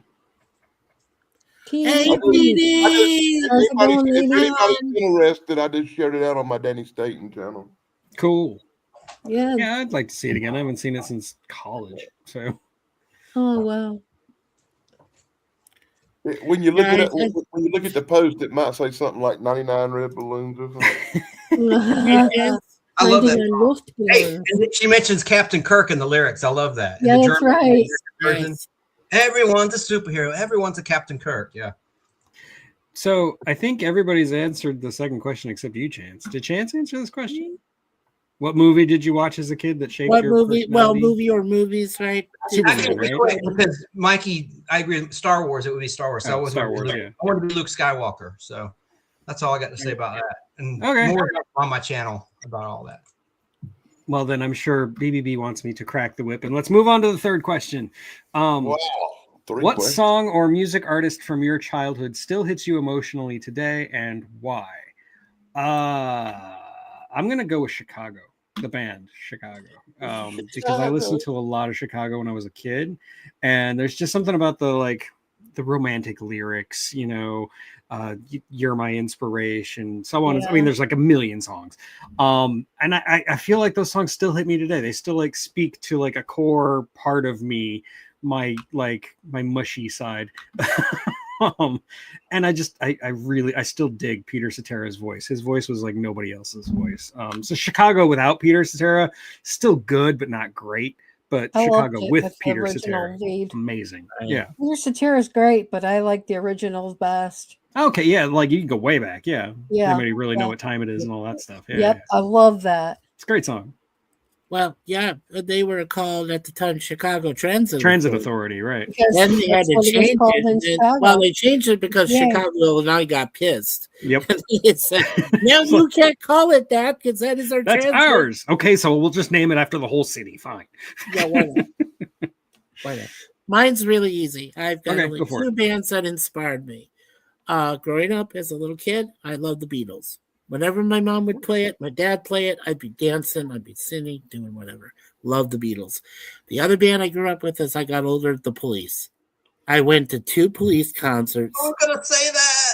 Oh, Yeah, I love the Police. I went That's why to you 2 go Police first. concerts in '83 and when they reunited in 2007. And in between, I saw Sting solo 9 times. Wow. Every time I've listened to a Police or Sting song, it gets me. It's like, in the heart. It gets me right here every time because the lyrics make so much sense. And if people would really listen, and I mean really listen, some of today's kids, right, have no clue, right, when it comes to music. But if they would really listen to a Police or Sting song back then, they would know. I mean, they would understand. That's how hard he hits. Like Sting does not hesitate. He goes right for the jugular. He goes right for your heart. And you feel it every time. Like, the song, that you listen to, Every Breath You Take, right? Well, that was because he fell in love with Trudy Styler, the next door neighbor, while he was married to Frances Tomelty.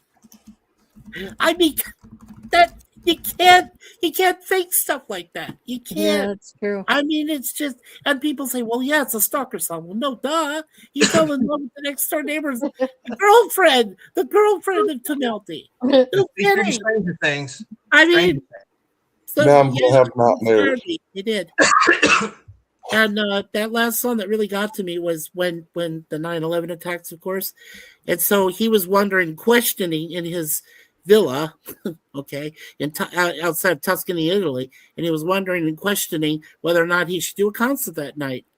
And he did. And it was free. And it was available on public broadcasting station down there where I saw it in Tempe. So I watched the whole thing. I was Nice. there. I watched it. Yeah. It was great. And really inspiring to everybody. Yeah, really was. They I say, mean, that's my story. they Yeah. say Sting is really cheap as a person in real life. He's very, very cheap. Wow. A lot of stories out there. Well, that about might be true. But not but tipping. Suzanne and I met him. He was a great person. He's Oh, I'm still sure great. he is, but there's a lot of stories out there that he's a tightwad. I don't blame him for that. He's a great writer. I'm sorry, Chance. I've heard worse. I don't blame him for being a tightwad. Believe me, I've had so many people yell at me or, question me and go, why do you like Sting so much? I said, well, I've seen him 11 times, seen him 11 times live. That's dedication, I think. He's a great musician. Like, No, he- he's performed with some great people too. Look at that. Look like at Shaggy. Dune. Look at Dune, the original Dune. He's good in Yes. that. He wanted to do that yes. nude. They wouldn't let him. That's why he No, has the oh, winged that's right. thong. He would. Well, no. Okay. Here's what I heard. He only wanted to go in his skivvies, the blue skivvies that he was wearing originally, and he wanted to go like topless, at the top, whatever, and fight Muad'Dib, played by the great Kyle MacLachlan. And they said, "Oh no, you don't."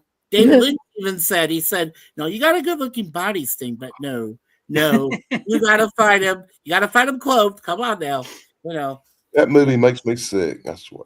I was It's terrible. It hit the hardcore note with me, boy. Ah. That's the David all Lynch right, part. all Yeah. right. Yeah. Who's next? I've got a Tracy. piece of music. Go ahead, Tracy. Go ahead, Tracy.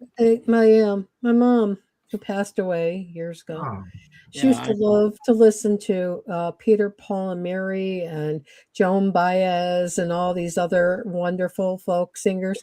But what really kills me is that song 500 Miles or Leaving on a Jet Plane. yeah. I can't listen to those songs anymore. I did. The last time I did, I was messed up. I Yeah. mean, I had tears going down my face and everything.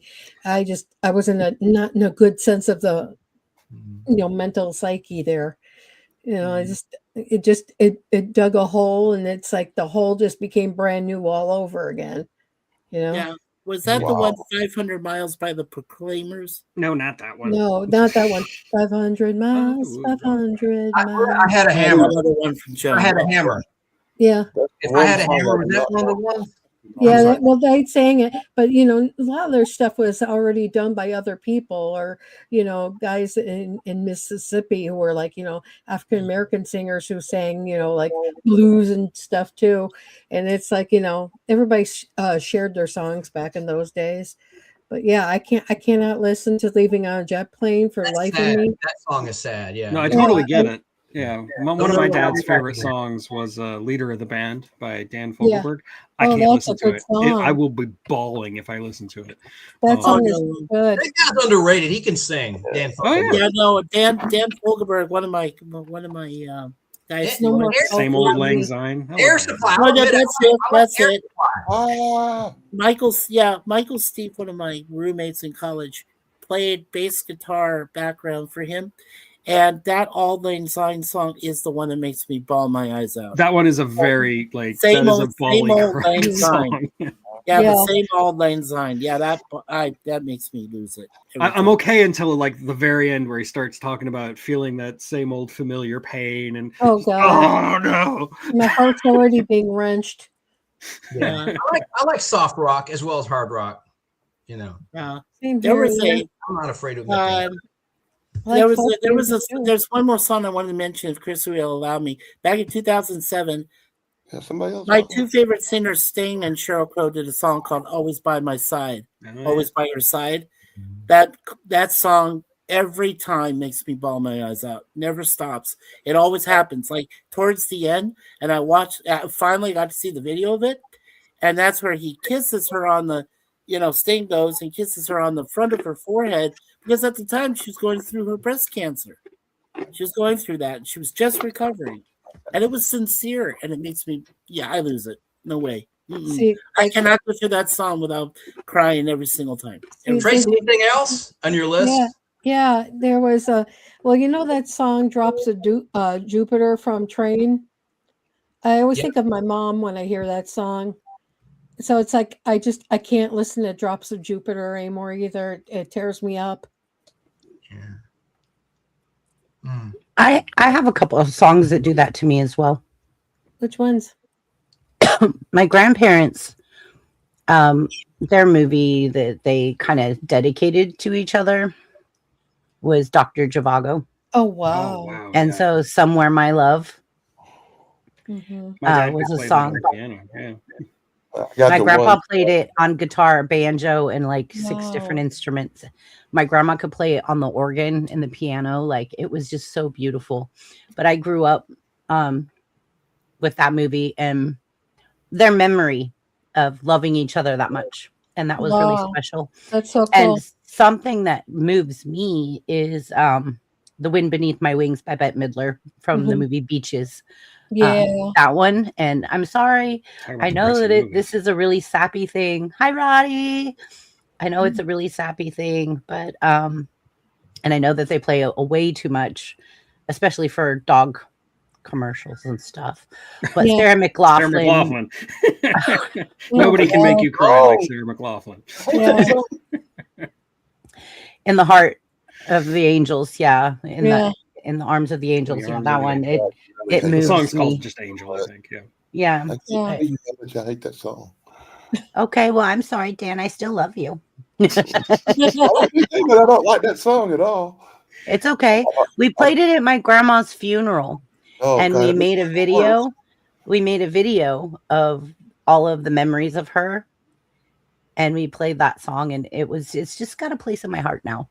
I still haven't forgiven Sarah McLaughlin for, like, in the middle of Toy Story 2, which is a kid's movie. There's this one segment where she's singing the song about when someone used to love me, and you're watching this toy being passed down. You know, it's just like, no.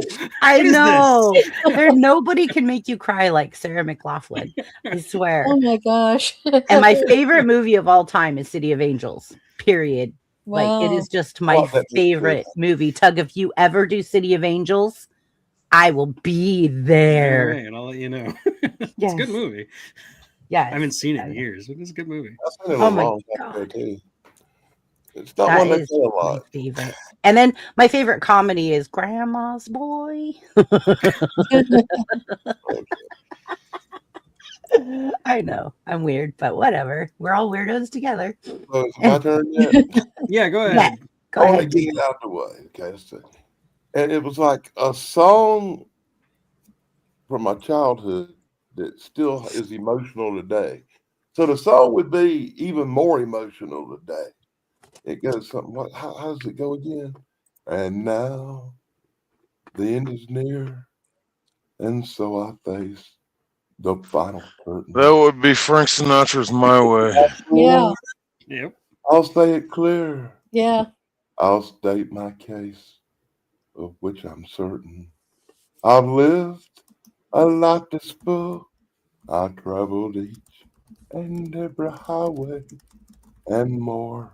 Much more than this. I did it my way. Yeah. I love that song, man. I loved it as a kid. I even means even more now that I'm really old. Yeah. It's You know a what good scares song. me though, Dan? I heard that they banned that song from Japan entirely because apparently some people were made unalive when they heard the song. It made Oh, them no. depressed. It made them so depressed. They were tired of people singing it in karaoke as well. Right. Right. Oh, geez. Kind of weird, wasn't it? Yeah. Kind of weird. Yeah. Oh, And it wow. has Look at the that from memorial. TD. Look what Whoa. TD. TD. That That's a TD weird knows. fact. TD knows what I'm talking Oh about. my gosh. TD Yeah. Comedy Parody YouTube channel. Recently, a woman who murdered her husband sang that on stage at her husband's memorial. Oh my Special kind gosh. of messed up. Psycho. Yeah, that's psycho times 5 right there. Yeah. Pretty sure I dated that girl.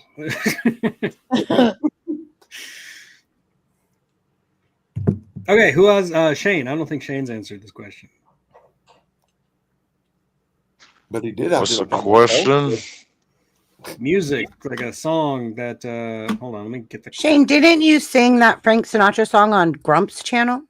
On I karaoke night? do that for regular. There's like 2 karaoke places I go to, and one of them Yeah. they demand I sing that. That and a bunch of other stuff. I don't know, but that's one of the songs people always request of me.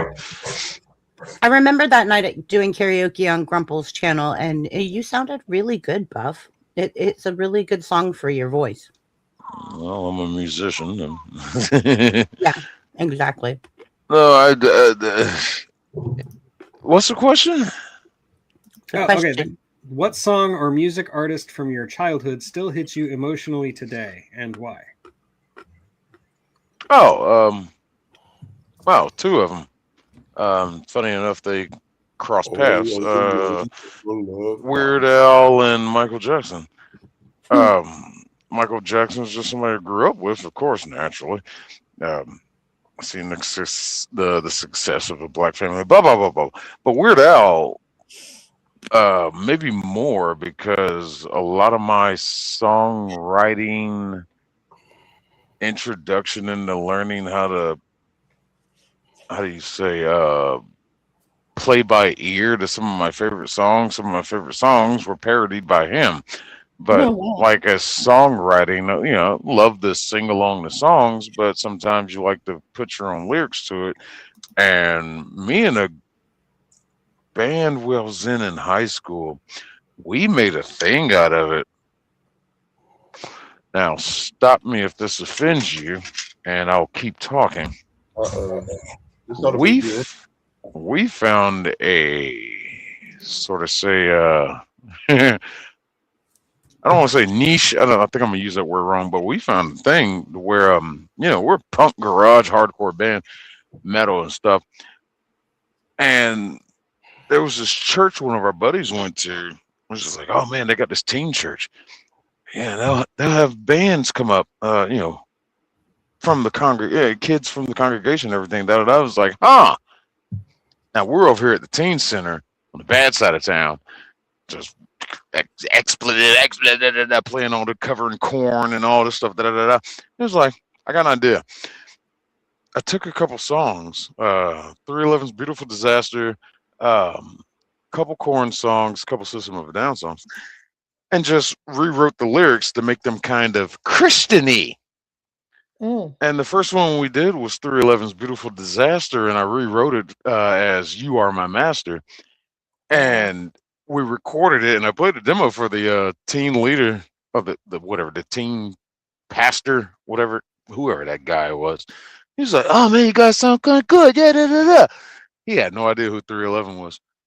And we got the gig. We got paid. And and a couple of the kids in the congregation, like, we got done. We did like 3 songs. It was like, dude, that was 311. I was like, yeah. Y'all got to come back. I was like, well, if they'll have us. I was like, what did you do? It was like, I just rewrote the lyrics, man. I don't believe in all this crap. We made money off of it. Yeah, call it sin if you want to. We didn't care. We were playing music. It was about music, all right? The message, whatever. If you took out of that song whatever you wanted to take out of it, when I switched the lyrics, just today seems like a good day to get down and praise you. It's just, hey, why doesn't it work? Why not? Make money off of suckers. But anyway, Weird Al, that's the influence that went on to me, is just the parody songs. That's funny you That's a mentioned great pick. 311. My friend was a part of that band in its early days. We didn't care. Tug.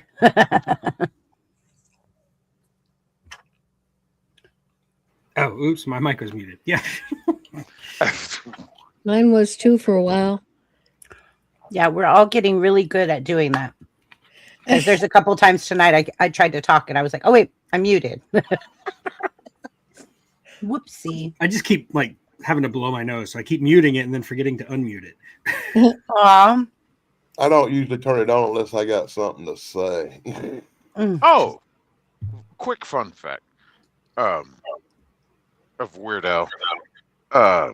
His song White and Nerdy Yeah. that he did off of Chameleon there. Yep. He said this about 80, it's like about 70 to 80% of that song, the stuff he's talking about is like his real life. Wow. Yeah. Yep. All good art is about yourself. Yeah. Mhm. Hey, Todd, thank you for understanding there in the private chat. I'm Oh, I in Morning right now. Completely understand. Even though I'm not a football person, I get it. I'm in Morning. San Francisco? You talking about? Yeah, the San Francisco got blown out. Yeah, my No, whole they family. got destroyed. They got Yeah. destroyed. I heard my Destroyed by dad the Seahawks. ranting. I heard Injuries. my dad ranting. My dad's not even a 49er fan. He was just ranting. But I was he like, was screaming. But the Bills losing was surprising to me in overtime. Oh yeah, I called. I thought that Josh would finally get it, and then Oh, but then did you hear what happened to Bo Nix on the second to last play of overtime before the winning field goal? He broke his ankle, season-ending injury. Oh yeah. Bo Nix is out. Who do you think's gonna win the Super Bowl then? Well, I don't think Denver's going to make it with Jarrett Stidham. I'm sorry, Denver's not going to be there. He hasn't thrown a football in 2 years. I actually want my friend Lemon Pie.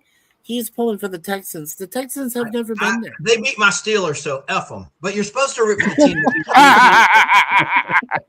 Anyway. Well, I mean, my Niners stopped the Eagles, but then barely. But then they get killed. I'm like, Who do you hate worse in your conference? I know. I live in the NFC town, Atlanta. Okay, well, look, I'm a Bears fan.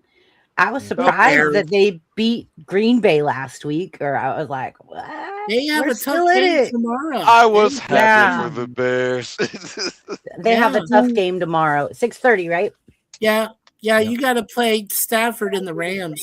I really don't want the Rams to go back there. So would you do me a favor, Chris, and have the Bears beat the you know what out of them? Stafford's from Georgia. Well, I can try to Oh yell. yeah, go Rams, baby. Stafford, I baby. can yell, but my dad already said like he hasn't got a single game wrong for the playoffs yet, and the Rams are going to win tomorrow. And I'm like, Is he, thanks a lot. is he playing for money? Did he do fantasy football or anything? Any bets? No, but when I get football pools at work, I bring them home and let him fill them out, and then I split it with him when I win. Yay. I don't even Can I bet answer my money. question real quick? Hi, Roddy. Mine are just friendly bets. I don't even bet money anymore. I lost a lot of games, and I was like, forget this. I'm not. Well, gonna I bet realized that my dad is so good at it that I started bringing the football pools home, and my dad just Right. nails it. I win big money sometimes. You know, Louisville's just like an hour away from me. I've been there many times. Really? What is that, Louisville, Chance? Kentucky? It's one of my baseball bats. It's a Louisville Slugger, obviously. Louisville Yeah, Slugger. nice. Bringing out the big guns. Yeah. Can I answer the music question? And I'll be real brief. The Absolutely. one that please. touched me emotionally would be Olivia Newton-John. There's a song I saw her in concert a lot. I sound like a real sissy, I know, but there's a song called, you probably never heard it, "Don't Cut Me Down." It's about cutting down trees. It's not real hippy dippy. It doesn't hit you over the head with the environmentalism. It's one of her songs later in her career, but it's really, really good. I remember with my girlfriend and I just looking at each other, we were so moved. That song, "Don't Cut Me Down." But growing up, depending on the time of my life, Duran Duran, "Don't Laugh." Again, another sissified answer. I like guess. Duran Duran. I liked Duran Duran because it helped me get closer to the girls. I would pretend to be gay. Hungry like the wolf, are you, boy? I would pretend to be the gay friend. Oh God. Oh, my God. What's the Duran Duran song, Chance? Chance strikes What again. is my favorite? Yeah. Probably, Here we go, I Puff. probably Here we would go. have to say the Reflex. No, I'm just kidding. Oh God, that. No, I like the obscure B-side songs like Late Bar. That was on their first album. That was one of their songs from I thought you Planet like Earth. girls on film. I like that too. And that music video was R-rated. You know, MTV had to censor it. They aired it, but yeah, it showed two women kissing and they were Directed by nude. the same guy who directed Highlander. What? And The one, Did you know Fun there fact. no, I don't care about nudity. I sound like an immature teenager, but there is nudity in the Chauffeur, a black and white music Yeah. video from the Rio there album. is, Yeah. there's only one Interesting. Duran Duran song I've ever liked the most is "Ordinary World." I sang it for a bunch of people in the bar, and there wasn't a dry eye. I sang it just like the song, and I even did the high voice that Simon Le Bon hits near the end, and everybody was just like, "Wow." Yeah, if I heard you sing that song, and I'd look- probably cry too. Can we just And say look- Chance knew what he was doing, man? But Come on. and they did a James Bond song, "View to a Kill." They Yeah. pulled it No, off. not A View to a Kill. Meeting you with a View to a Kill. view to a Yeah, A View to a Kill. You're right. Yeah. That was a good It's song. the She's not shades beautiful. assassin. Yeah. I'm sorry. My brain wires crossed. Sorry. That's all right. It's like, Good what is song, going though. on right now? I was like, Oh. this is utter chaos. What is happening? Totally forgot. I used to own the album where the Reflex came from, the Seven and the Ragged Tiger. Oh, I used Yeah. to own that album. Yeah. Good album. Next question. Oh, Seven around. Yeah, that's Yeah. what Ethan, thank you. Thank you, Yeah. Buff. I like Rio the best. Oh, Me Rio's too. a good one. And I had all the dance Yeah. mixes, the 45 records, like the dance extended versions of some of Yeah, the. yeah. They released. Well, I all got to watch videos. Yeah. Oh man, I love those. God damn. I love those videos. Yeah. You guys ready? Yes. Yeah. Yes, ma'am. Who was the most influential person in your childhood, good or bad? And what did they teach you? Well, I could start with this one and go ahead and get it out the way because I need You to got hop off. I gotta think get we up at, all like, do. Like we're Well, I gotta drive through Chicago in the morning. Yay! Ooh. Hey, Get pick over me it up with some them. bear stuff. Nope, can't Yeah. stop. I just say, well, two of them, Richard Pryor and Red Fox. Those are two comedy albums. Oh God. Hmm?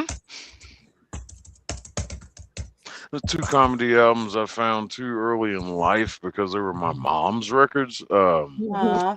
Richard Pryor's that is crazy, That N-word's crazy. and Yeah. Red Yep. Fox's Red Fox at Home, and just the solid difference between those two albums, the filthy raunchiness of Richard Pryor and then the clean, just hysterical humor of Red Fox.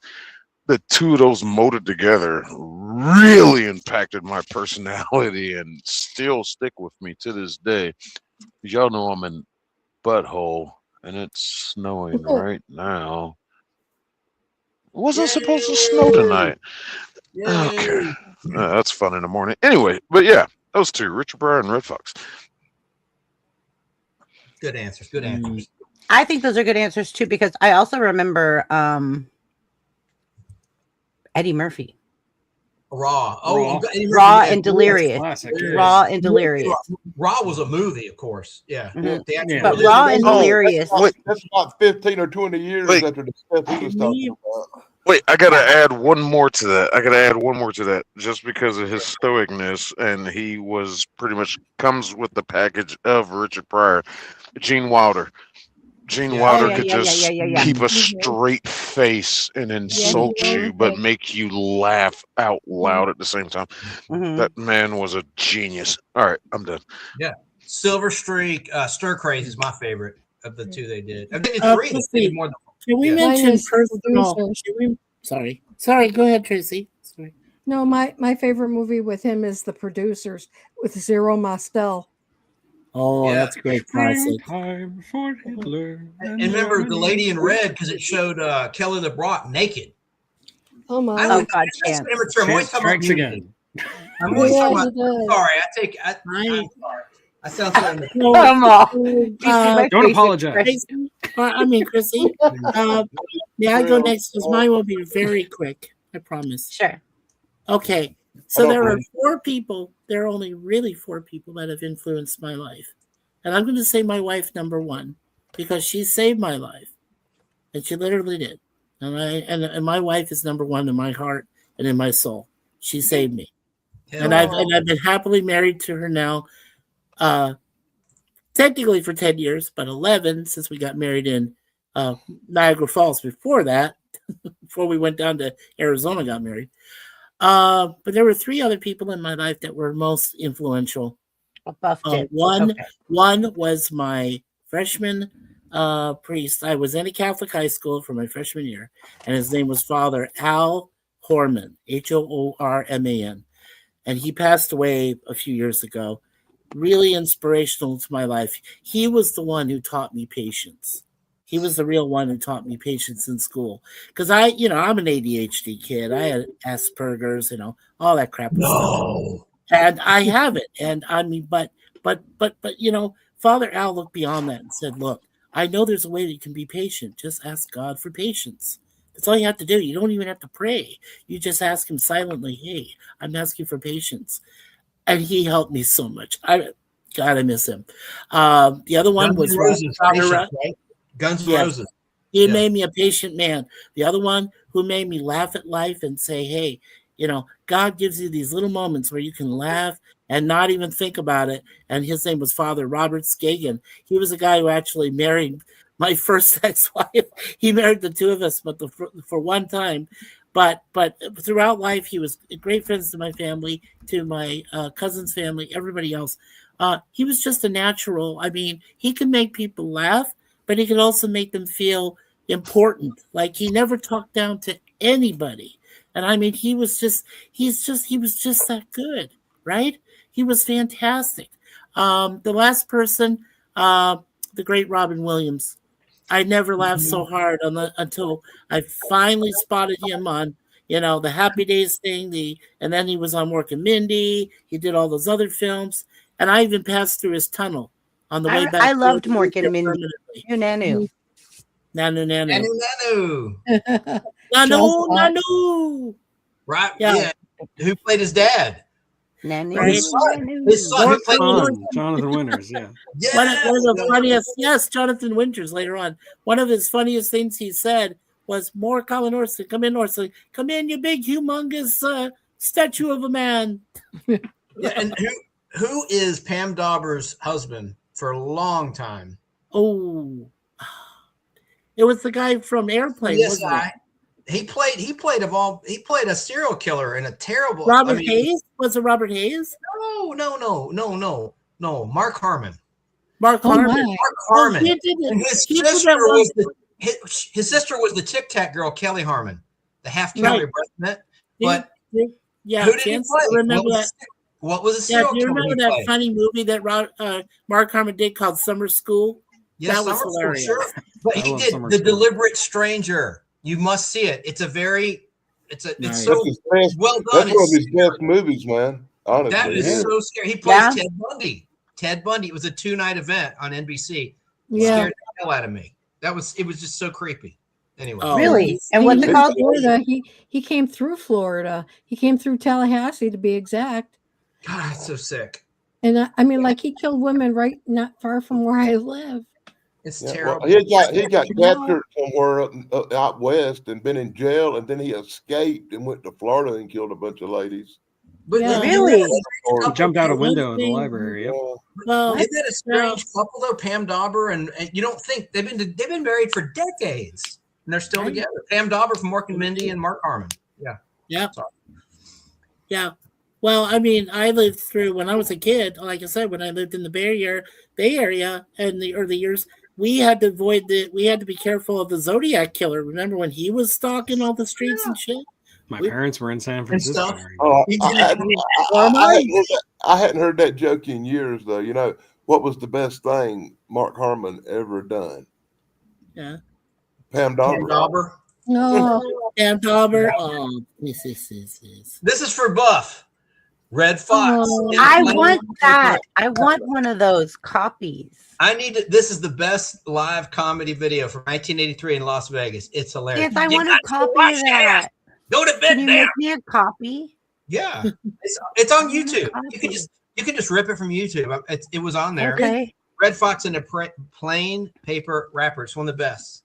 And Shane will remember this. There was one. My girlfriend wouldn't let me buy it. I was dating this wonderful Jewish girl. She would not let me buy this album. She thought it was racist.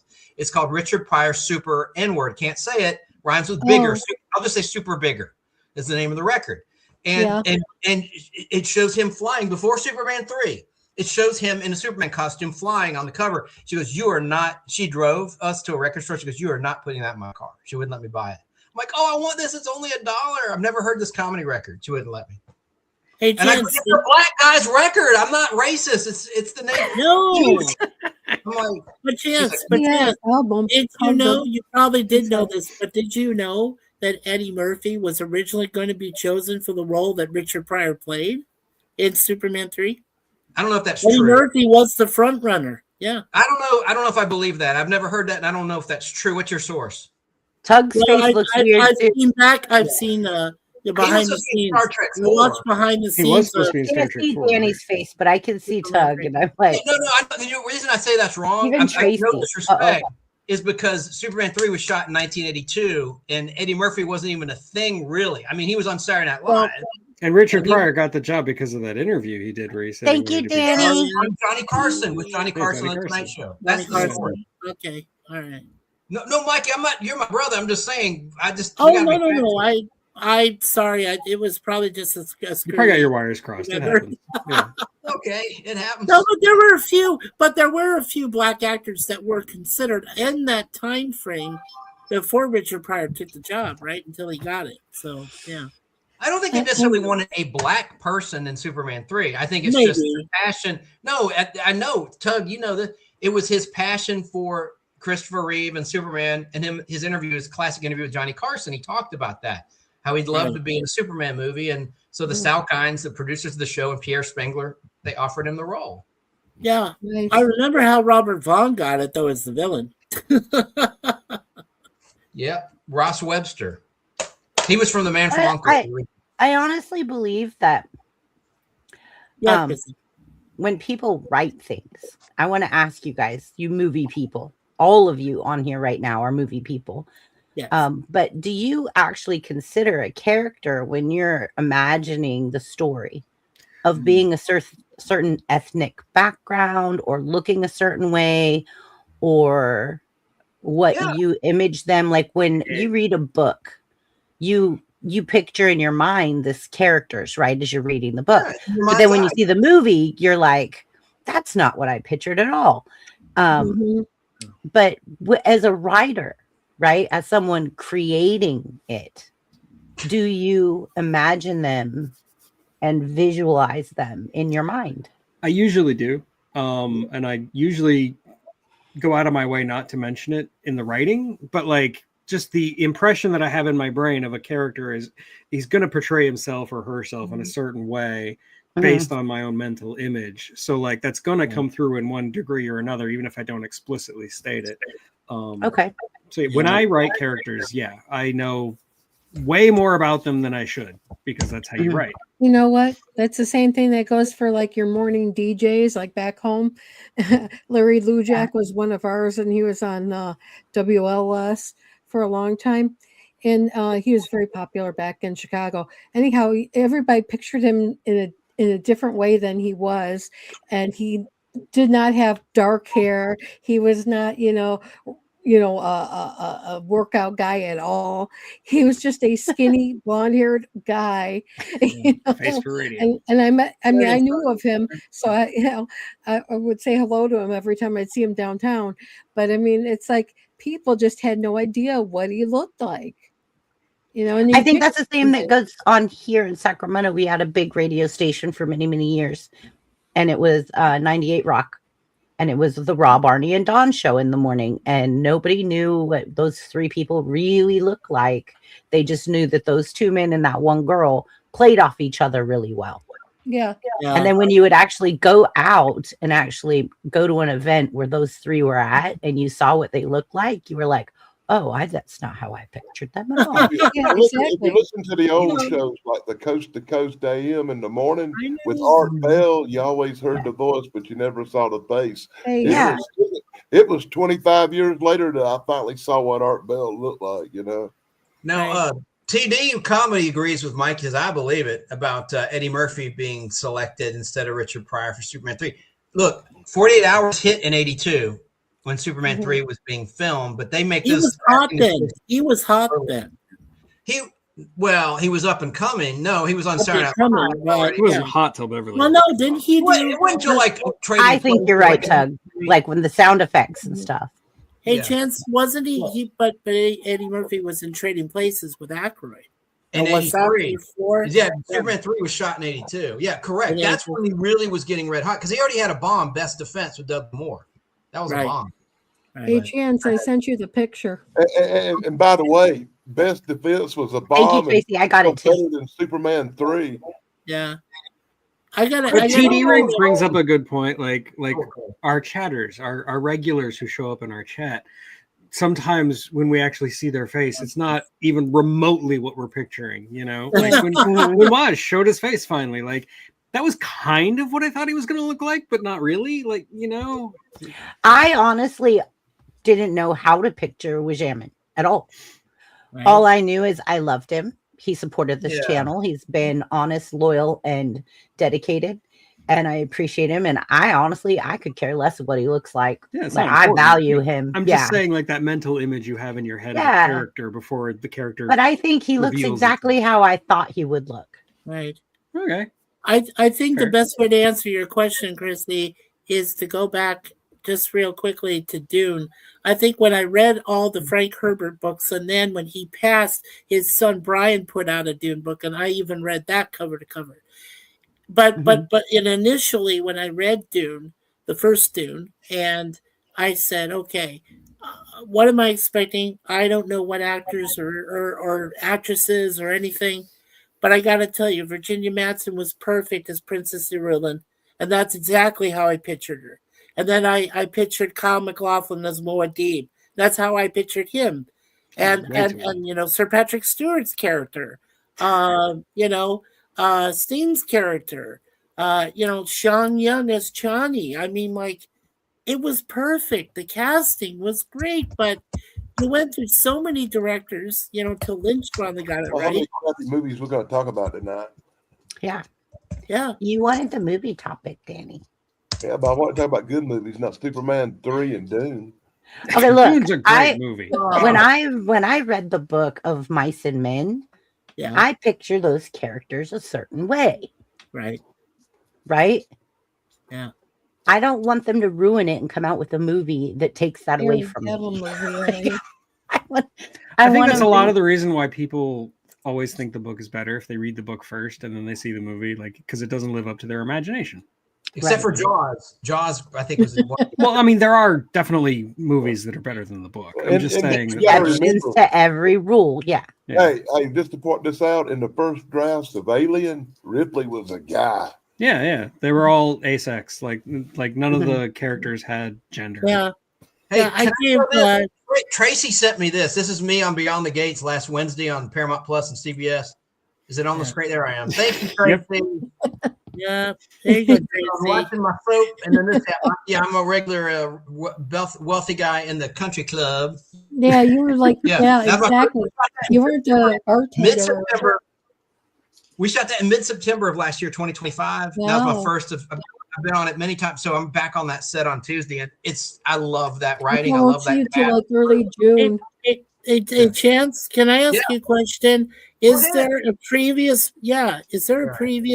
movie or a TV episode on YouTube that I can see where you're in it? Like you're in the movie? Do you have Paramount Plus? All you do is look at season 2, episode 9, and then Natalie, my show's producer, is in episode 10 at the bar. But do you have Paramount Plus, Mikey? No, I do.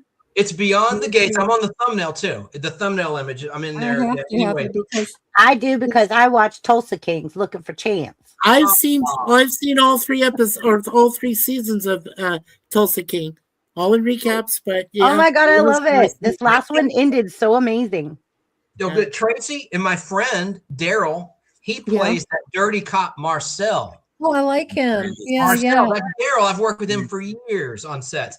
He nice. leveled up. He got with a good agency here in town, and he auditioned for the part, and he booked it. And he's got great scenes, love scenes, and everything. That's Marcel. Yeah, that's his name is Daryl.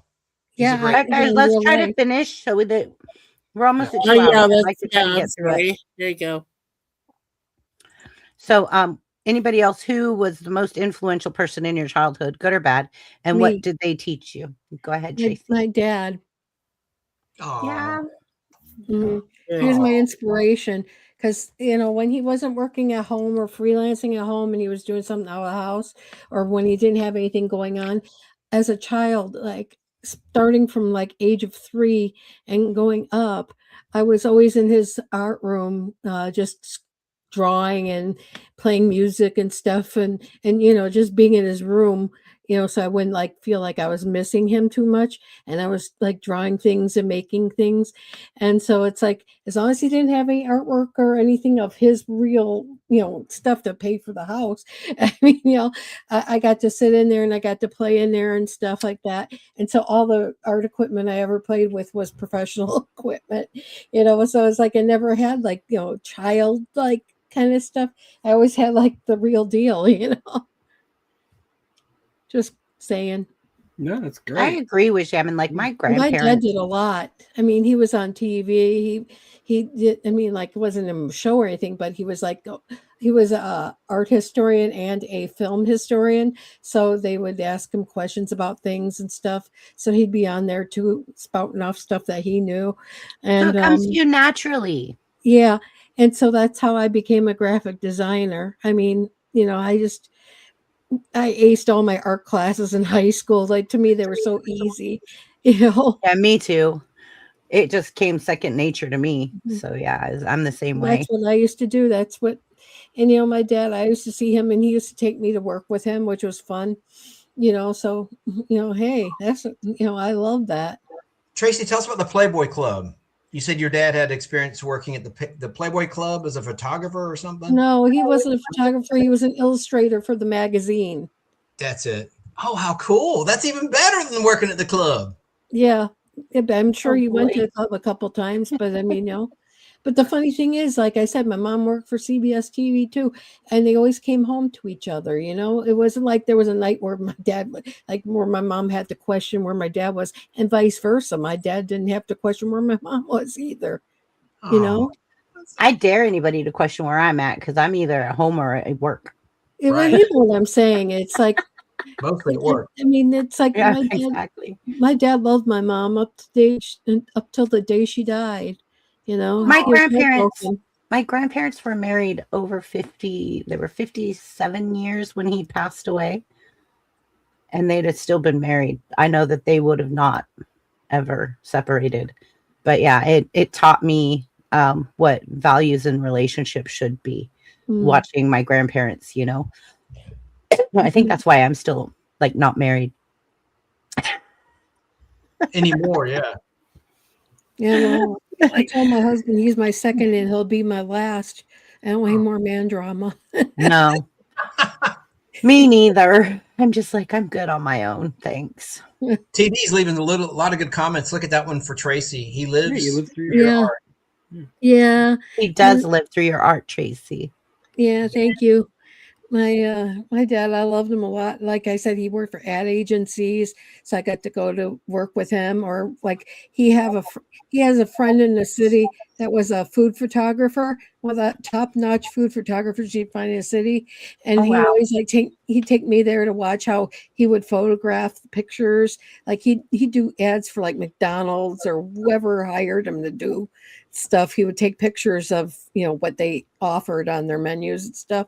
So that was pretty. I mean, it made his friend a lot of money. Congrats, Yeah. Plywood. Oh, yeah. 48 years, Plywood. Congratulations. Cool. Plywood. Plywood. That's amazing. And I'd like to say Plywood is part of the Fun Club on Corey's Comedy Channel on Sundays. So, Hey, Plywood. Congratulations. But yeah, so 40. that's all I know. gosh, I mean, my dad was a big inspiration to me. my My grandparents. dad and I were so. And the funny thing is, my dad and I, as he got older, the both of us are like very similar people. I mean, we butt heads all the time because we're so similar. Yeah. My grandparents were very big influences in my life. Very, very big because I went with them at a very young age. Aw. And so my grandparents, I miss them. There isn't a day that goes by that I don't think of them both. Oh, sure, definitely. The other day, I caught myself sending pictures of my grandbaby to my grandma's old phone number. Oh, Just because I was like, I can't send her pictures and I know she'd want them. So maybe I'll send them and they'll go to heaven or something. I yeah. was like, She sees what's going on. She Yeah. knows. I think I sent him to her old cell phone number and I was like, I hope nobody's got this number now. And so what if they do? Yeah. I would trip if they answered me. Can I just quickly say, Tracy, thanks for taking the time to create that little image and sending it to me. It was really sweet of you. I'm glad you noticed me in the scene and Beyond the Are you Gates. kidding? I watched We that always show- notice, Chan. that show since the first day it aired. Wow. I love that show. Yeah, and it's getting better too. I love the writing and the chemistry with the actors. It's getting I mean, good. I like the show itself, and I mean, it's like it served my guilty pleasure along with General Hospital. Although I like General Hospital a tweak better, but I mean, it's because it's been around a lot longer.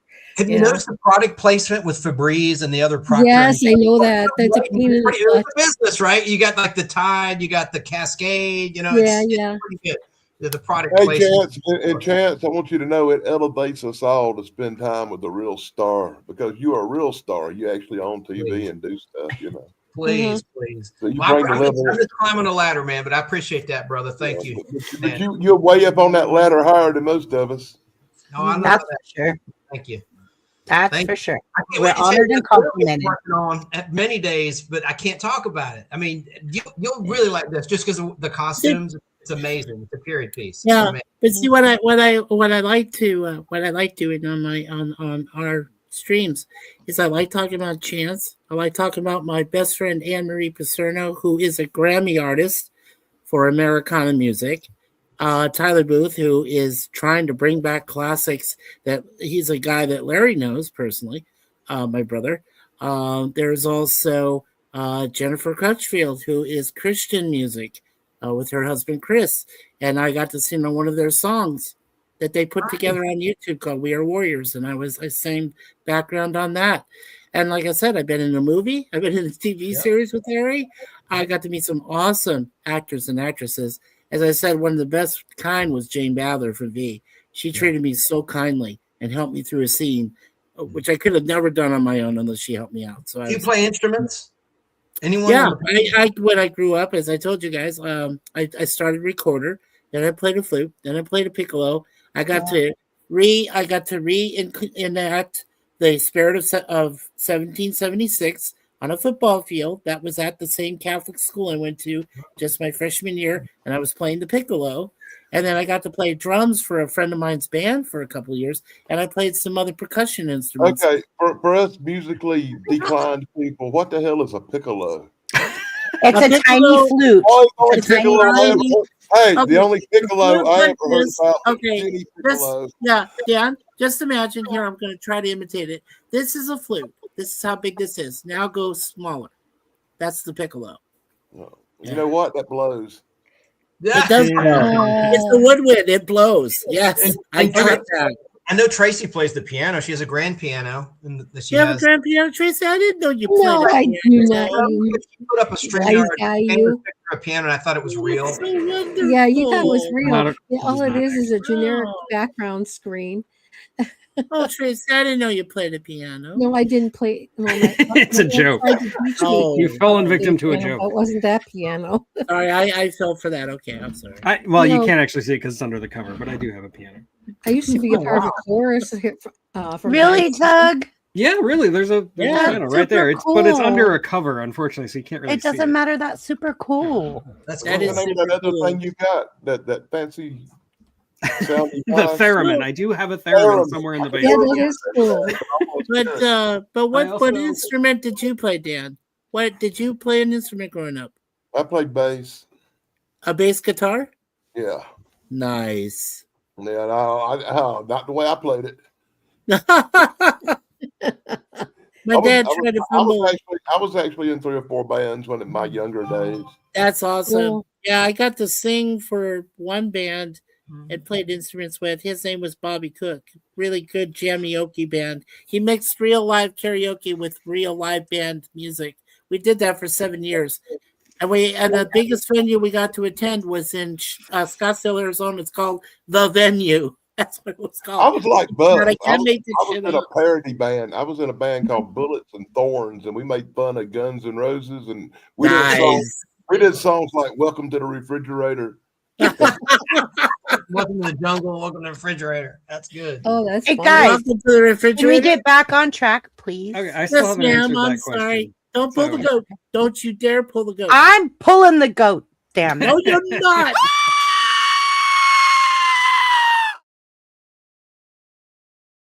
In the goat. Don't you dare. I can Don't see do it. that again. Daddy, naughty. Nightmares, boy. Okay, what's the next I haven't one? answered the question about Sorry, my inspirations. sweetie. And just like BBB, I'm going to say it was my grandparents, specifically my grandfathers, both of them. Aw. The grandfather I was closest to because he lived close by. and he was my babysitter a lot. Was my grandfather on my mother's side. He was a military man. He was the Air Force. He World War II veteran, Vietnam veteran, Korea. He went everywhere. And he was a superhero, and I idolized him. Wow. And a lot of even to this day, a lot of just my mannerisms and my attitudes come from him because I wanted to be him. And then my other grandfather, who lived far away, lived out in Arizona, and I lived in Florida. He taught me, I don't want to say stoicism, but his favorite phrase that really like summed him up. He was like the personification of this phrase was "This too shall pass." The idea that people think it's a biblical thing. It's actually not. It's like an old Persian thing. But it's just the idea that everything is transitory, that like no matter what you're feeling right now, it will pass. If you're feeling something terrible or something terrible is happening, just let it roll over you, experience it, feel it, and you can move on. And I think I learned a lot from him about that kind of attitude, just in everyday life. Like no matter what obstacles you face or hardships that come your way, and there's gonna be some because life does that to everybody. You have to know that this too shall pass, and just approach every problem as it comes. And that's a key to being less stressed. Like no matter how terrible it is, you can get through it because you've been through everything. And like I said, this too shall pass. So yeah, my grandfathers, I idolized them both, and I feel like I've tried to build my life as a mixture of those two men. So Nice. Wow. Well Took the said. words right out of my mouth.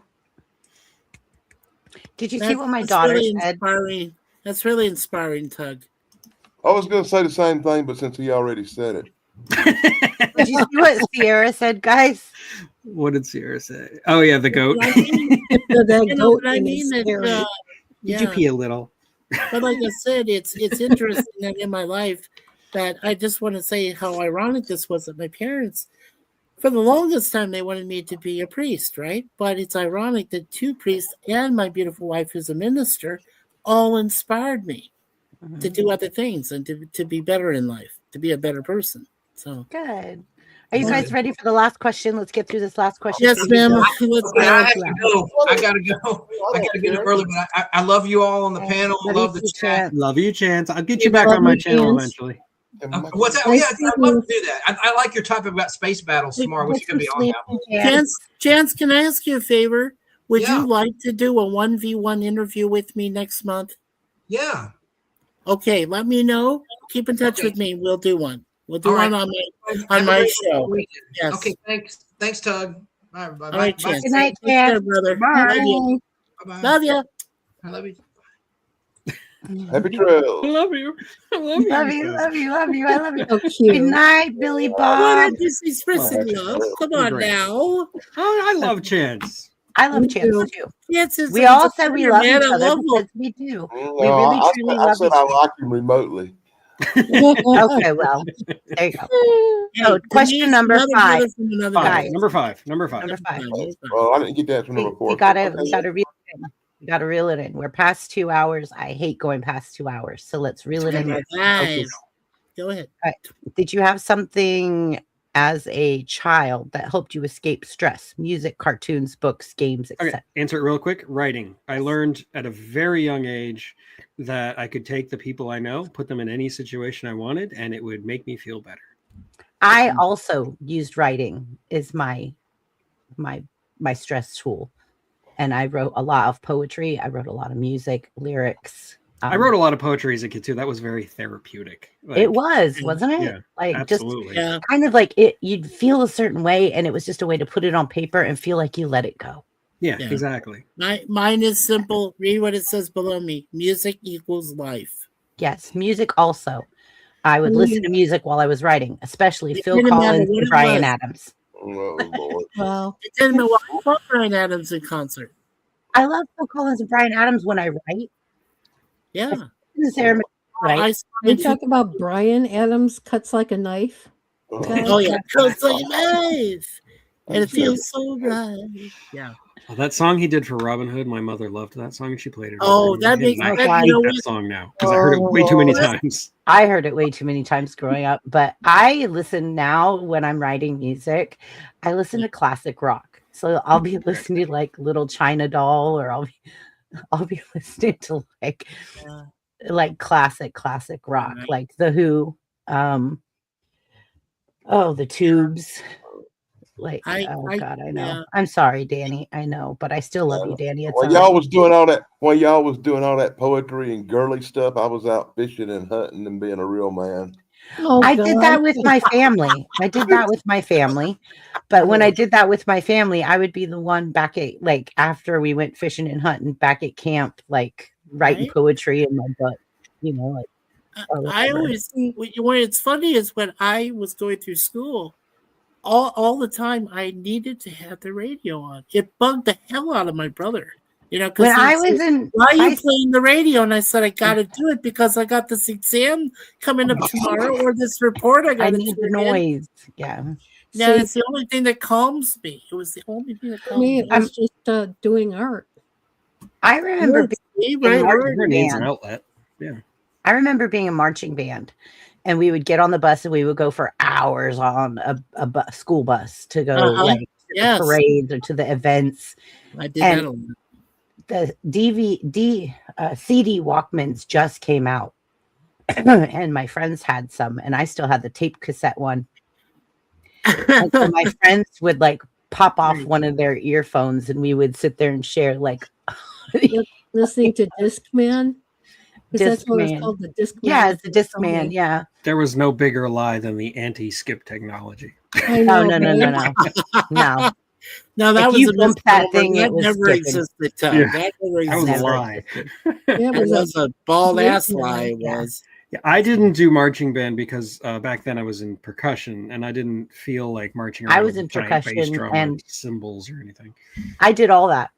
I didn't And I want to do played that. flute. I played flute. Well, like I I said, did it all. yeah. Well, like I said, with Bobby's band, we had our own cars. So we just drove ourselves to the venue, into the venues, places we performed at. We didn't have like a group bus or anything, but I do recall my best buddy, Danny, who was our bass guitarist. He had all sorts of stuff in his trunk. He had one of the biggest trunks, I swear to God, to this day. He was the ultimate roadie. He brought everything. Like Bobby barely brought stuff, but this like whole thing, amps, the drums, all of the other percussion instruments I play, like more cowbell and all this other stuff in the song. I mean, oh my God. Yeah, when I was in an actual band, when I was in the blues rock band, yeah. I was the lead singer, so I didn't have to carry around a lot of. I just had a microphone and a stand.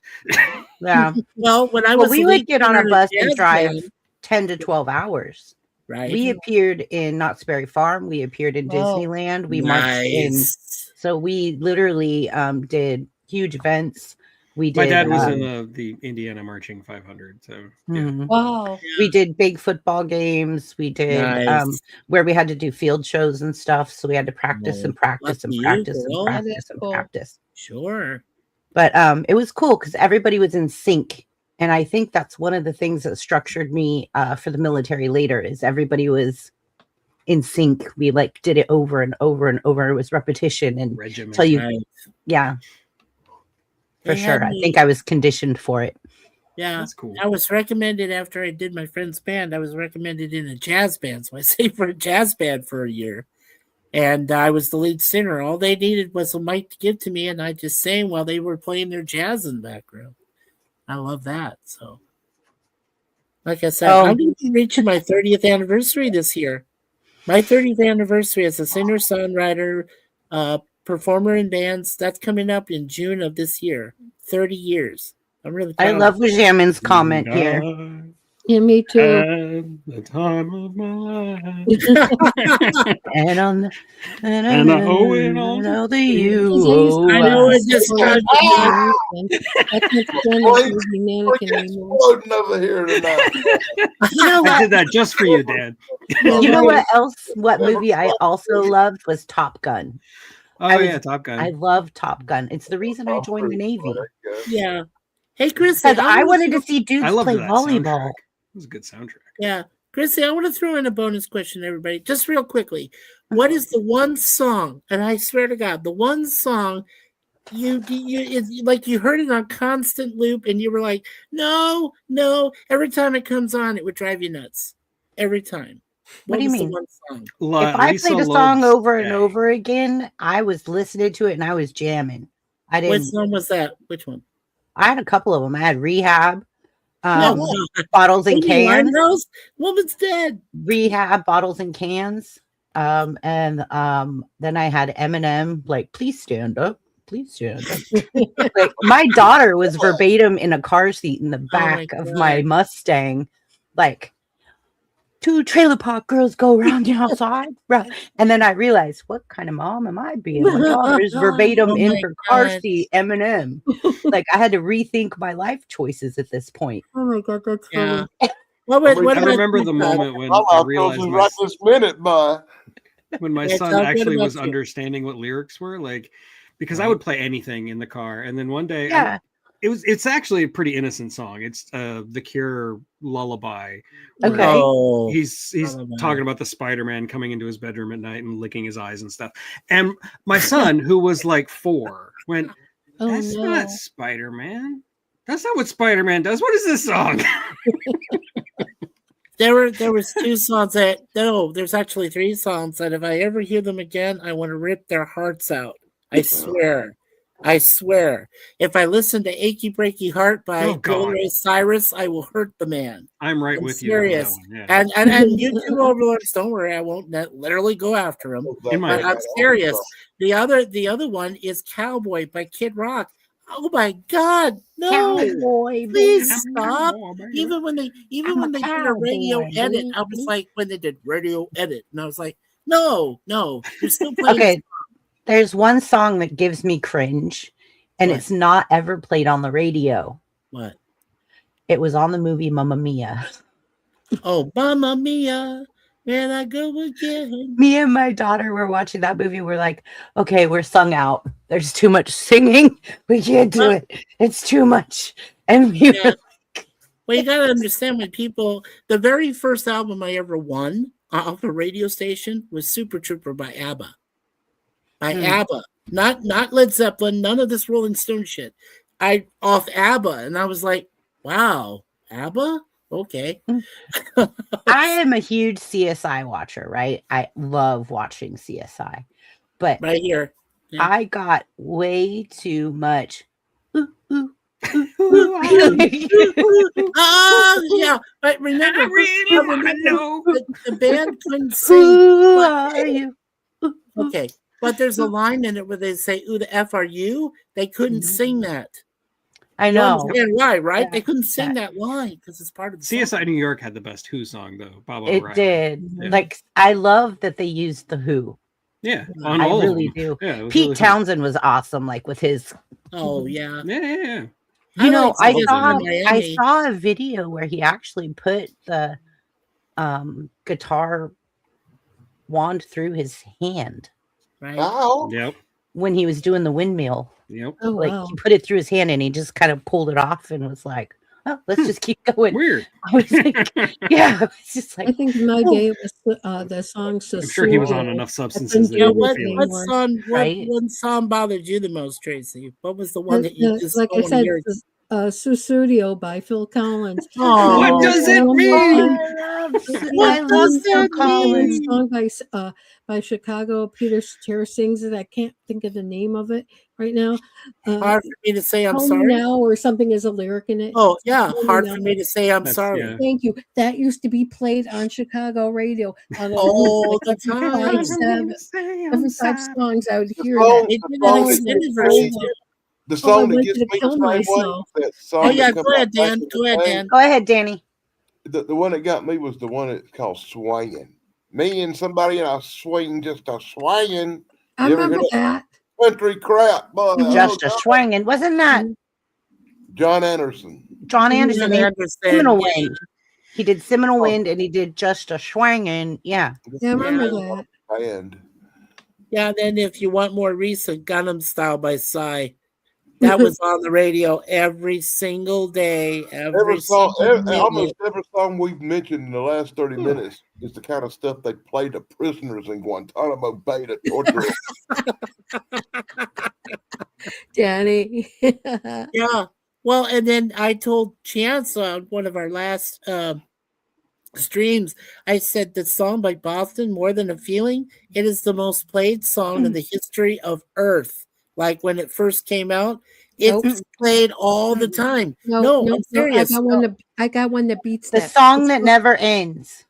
You know, I've got one that beats that. It's called "Stairway to Heaven" by Led Zeppelin. Oh, by Led Zeppelin? Yeah. Yeah. Well, they finally beat it, you know. That's true, though. You're right. You're right. Guys, I'll be Tracy. right back. Just give me 1 minute. Yeah, go ahead, honey. Thanks. No, but you're absolutely correct, Tracy. Up until that point, More Than a Feeling was it didn't matter. Wherever you were in the world, Boston. on any radio station, that song was playing. From, But now I'll it's tell Led you what, Zeppelin. Yeah. From sometime early in the 70s to 1988 or 89, we had this rock station called Rock 101. And you could go by every 6 songs. Within that 6 songs, they're going to play this song called Turn the Page by Bob Oh, Seger. no. By Bob I heard Seger? that song so much. It turned the page. That's one of my wife Suzanne's favorite singers is Bob Seger. He loves all of his Well, stuff. she'd have loved Rock 101 because they played the heck out of some Bob Seger. I had when I was growing up in Arizona, I had 3 main rock stations. Well, actually 4, because if one was considered AM, that was cool AM or cool FM. That they were the same thing. Then there was KDKB Rocks Arizona. They even have their station logos on YouTube. You can find it. You can find it on YouTube. It's so amazing. And then I listened to KSLX 100.7. That's how I met DJs named like Ruby Cheeks, Neanderthal, Scotty. There was Dave Plant, who was over at the country station 104.7. And then he left that, and then Dave Pratt, that's his name, Dave Pratt. What a nut job that guy. He called his radio the Red Radio. I was like, I know the rock station I used to listen to was 101, but I had a country station too called WESC. But I didn't listen to the country station for the music. I listened to it because it was the only channel that played Coast to Coast AM at midnight every night, where you could hear Art Bell back in the day. Right. Yeah, our country station was actually 101.5. They played when I was like a little girl. I remember hearing Freebird a lot. Yeah. Oh, Freebird. Yeah. Too often, yeah. Right. They still play it a lot. I watched wrestling, and they had that. The Freebirds used to use that as their opening. That's why I heard it all the time. That's where I first heard it. As a matter of fact, it was on Georgia Championship Wrestling. That's one thing. I hate it when wrestlers use like a good song because you get real sick of it real fast. Like Cult of Personality is one of my favorite songs, but CM Punk has killed I it. Live in Color. I Live in Color. Yeah, I love that song, color. I love that song. CM Punk has been using it for years, and like I'm just sick of hearing it. Wow. Because he's an idiot. He's borrowing it. He stole it. Actually, they gave him permission to use the song, and he's real good friends with them. And yeah, they even played it at some. Yeah, they played it live at one of the events, Ray. I'm with you, Tracy. There's one song that if I don't hear it, the movie's Cheers, not complete. Tracy. Yeah, thanks. Cheers to you, Tracy. Yeah, there's one song that if I don't hear it, the movie's not complete, and that's Derek and the Dominoes during the ending music of Layla at the end Isn't that cool? of the end of Goodfellas. At the end of Goodfellas. If I don't hear that Layla ending song at the end of Goodfellas, it's not complete to me. I have to hear the song. I have to hear it. Yeah, at the very end. Tracy, I have 6 now. I only have this one, but that's enough for me. What's wrong with me? Well, I was doing more like dishes than I have things, to. Chrissy. There's nothing wrong with you. There's something wrong with me. Come on, sister. I had some weird collections. Come on now. Okay, so one of the songs I really love a lot, but then I started hearing it way too much. Is "You Spin Me Right Round, Baby, Oh Right my Round, God. like a Like a record, record baby, player, right round, round, round." Yeah. And then all of a Am sudden I was like, I will be your friend now, baby. and then they put it Yeah. on the Wedding Singer movie, and I love Adam Sandler, and I was like, okay, I'll listen to it, but I'd rather hear Adam Sandler my do it God. than the original Oh, come out with it. I want to grow old with you. I Oh, want to God. make you smile. Popular one when I Oh. was in high school too was Oh, you said Round I and Round ran. by Rat. Oh man. And I had to run. I had to go. I ran No, so but I thought you were far also thinking of away. the flock of seagulls. I ran that song. Mm-mm, No. mm-mm, I heard that a lot. Yeah. no. Hi, Grayson. Welcome, Grayson. Hi, Grayson. Hey, Grayson. So, I'm trying to think I of guess we're done. one of the most annoying songs that I've ever heard, though. When I had my house before I was divorced and before I moved here to help take care of my mom and dad and help my dad. Right. One of my a-hole neighbors, we called him the Rat Man because he had rats in his yard because he was a hoarder, and he'd Right. have trash in his backyard, and rats would be running down the Nice. fence, and sometimes I would go so crazy that I would put up my pop-up duck blind, and go get my BB pistols, my air pistols, and me and my daughter and me and my friends would sit in the back and do night ops. We'd have black under our eyes, me and my friend Stacy. We would be camoed out, wearing navy hats with the duck blind in the backyard. Love it. Pop-up duck blind. Stealth mode. Stealth And mode. we would do night ops. Me and my daughter used to put hi Carney. Thanks Carney for Hey, the thumbs up. Carney. We appreciate you. But sometimes we would put like a pillow or something on the floor, lay on the floor, and then like lay on the floor and crack the door open so that we had a good eyeball vision of it and shoot at the rats. Like it was so bad. And I had a bird feeder, and they would run up the pole of the bird feeder. no. And I put Vaseline, I put oil, they would run up the Wow. pole, get the bird food, run down, come through the knot holes in the fence. They would just jump, and they were huge. And it Oh. would scare the crap out of me, right? Wow. Like I was like, oh my God, this is sad.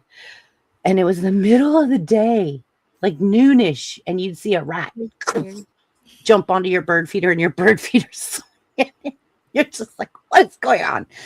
Anyways, long story short, my neighbor, the Rat Man, he would get upset anytime anybody was in my backyard. Oh, God. If I would go out to my backyard because I got a work call, and I went out to my backyard and I'd sit at my patio set, he would call the police on me. It's your backyard. It doesn't matter. backyard. He would call the police saying that I was being loud. I'm on a work call. I'm not talking loud. I'm keeping it down. And the city ordinance and the county ordinance said 60 decibels, right? So I got to a point where I would put my phone on the table to see how many decibels I was talking, to make sure I wasn't anywhere close to that. And I'm practically whispering, trying to talk to people at work, right? Because my husband's Right. sleeping, whatever. There was a day that I literally was sleeping on the couch watching Ghost Adventures, and the cop showed up. I wasn't even in my backyard. Right. And it got to a point where I turned my garage into like a extended living room, Oh, wow. and would just go out to my garage so that he would just leave me the F alone. Oh. Wow. There was a point where I was getting ready to have a barbecue, and I was having some friends over, and I was going to be doing an event with some really close friends. And I was planning on doing all of the side dishes, and like I was excited because I love entertaining. And so I got all excited. I got all these ribs. I got everything prepped. I've got my dry rub. I've, taken the membrane off the ribs, Yeah. potato salad, macaroni salad, charcuterie skewers. Like I had everything ready. Beans, coleslaw, like it was ready to throw down. And all of a sudden I go out my backyard to start setting up the tables, and I hear this music. So he had put like some kind of recorder or speaker outside, and it was playing the song that never ends. Oh And no. it repeated and kept repeating. Oh Jesus. That's So- psychological warfare. Yeah, exactly. Days it went on. Wow. 4 days. Finally, I called the police on him This guy You has had to. because I couldn't Yeah, even go in my backyard to like water my plants in my garden or anything. I was just like, this is crazy. I would literally go out with my Beats headset on so I could listen to music so I didn't hear. And I thought, this is ridiculous. Right. This is absolutely ridiculous. I hope nobody don't ever mess with me like that, boy. They got a bad day coming. I go out and buy a Marshall amp. Well, I'll tell you what I did and I do. would set it, I would get one of them little monitors that monitors decibels, and I'd make sure my stuff was right at 59, just legal. Yeah. And I'd go 24/7 blasting right in his direction. Well, what I did do is I pulled my outdoor movie theater out with my ginormous speakers. Oh, how funny. I pointed them at his house, put them up against the fence, and I turned it on high. And I played, "Were you born?" or "Were you working it your whole life?" And I played Dennis Leary because I park in handicap places. Handicap people Great song. make handicap right. places. Because Yeah. okay, I played that kind of music all day long. The cops showed up. The same ones that showed up every night for the last like 14 days. And they asked if I could turn down the music. And I said, sure. I brought them into my backyard and showed them the setup. Right. And I said, sometimes people get to a place where they're tired of being picked on. You guys have showed up for 14 days straight, and I have not even played music, haven't had a friend over. I mean, I've been sleeping on the couch watching TV. One day I was in the shower. I had to get out of the shower to answer the door. I mean, what are you calling the police on? Just to have like a record that you called the cops this many times? For what? Like, he was just this really, really bad neighbor. And Right. so then I started taking all of my stuff from my garden that I was growing in my garden. And I was growing like cucumbers, making pickles, and I was making salsa, and I Wow. had tomatoes, and I had zucchini. And I'd put them in little Ooh. plastic bags, and I'd toss them over the neighbor's fences, but I never tossed any over his fence. But the other neighbors must have told him, like, oh, are you getting the vegetables and the pickles and the stuff from your neighbor? And he was like, no, I'm not getting any. Well, of course not. The rats will get them. I'm not going to put it over your fence. But anyways, it was really funny. He put a death-threatening note on my car. Oh. And when he did, my video surveillance caught him, and I called the police. Did you my finally God. get rid of them? No, I moved. Oh, okay. I Mhm. ended up moving, and I was so happy to move because he was just one of those neighbors. You couldn't even go in your backyard. Like, it was just a mess. Immune to reason. Yes. Right. Yeah. That old boy wouldn't last about 10 minutes out here in South Carolina. Do you know what? Yeah, in Do you rural know South what he- Carolina, that would not fly. Yeah. Do you know what he did to me one time? He left his hose running and flooded my backyard on Wow. purpose. Wow. And so I called the county, and the county called the water company, and the water company went out and shut his water off at the street Oh, because good. I showed them how much my backyard flooded. He had the hose through the fence. Oh my And so god. I showed them how much water was coming through my fence. And so they shut his water off at the street. And then the funniest That's part was crazy. they were like, they open on Monday. You'll have to call somebody on Monday. God. He had to wait till Monday to get water. Right. Mm. I hosed down one of my neighbors one time for being loud, rude, and obnoxious and coming in my yard raising cane. I wasn't even being loud. I mean, if me and my friends were out back being loud, I would have understood. Was But it me an going out- HOA? Hey, Did you live in Tug, an HOA? I think Tug's asleep. Wow. What? No, Are you I'm here. sleeping over there, Tug? I'm here. You guys ready? You guys ready to call it a wrap? Yeah. I'm ready. I'm Yeah. ready. Hug is definitely. I'm ready to Yeah. call it a wrap. Yeah, I'm gonna do a quick webcam stream after this and bawl my eyes out because my poor Niners are gone. Oh, so Aw. Aw. So I'd like to do a closing tonight, if you guys don't mind. Go ahead. Okay. So as we wrap up tonight, I just want to say thank you because the topic is deep. It's personal and it's powerful. Childhood shapes us in ways we don't even see sometimes. Sometimes it gives us joy, sometimes it gives us scars, but it always teaches us something. And when we're very young, we're very easily influenced, and it could be a good way or a bad way. And tonight we brought up memories, good and bad. You remember this.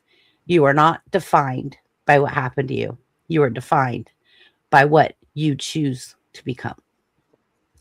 Thank you, everyone, for coming tonight and joining us. Thank you. Thank you. Have a great night, Love everybody. I like doing those closings. God bless everybody in the panel in the chat. Take care. Have a great rest of your weekend and the rest of the week next week. Be sure Thank to you, listen to guys. Let's Go. I'll see you guys all tomorrow, I'm sure. Thank you so much, guys, for joining us. I appreciate everybody here Thank you in for chat, having on me, panel, Chrissy. everybody that supports and follows. And thank you. Good night, Sierra. Happy birthday, baby girl. And I love Good you. night, Sierra. Mwah. Nighters. That's all. And feel free to unmute. Down in the ground where the spuds all grow, there's a happy little tuber stealing the show. On the YouTube stage, watch it shine so Good night, bright. everybody. This creative spud's got Good night, his goals everybody. in sight. Be sure to like, subscribe, and ring that stupid little bell. Every day, spreading laughs and knowledge in a spudly way. From roots to shoots, I'm reaching for the sky. This potato's on a mission. Don't ask me why.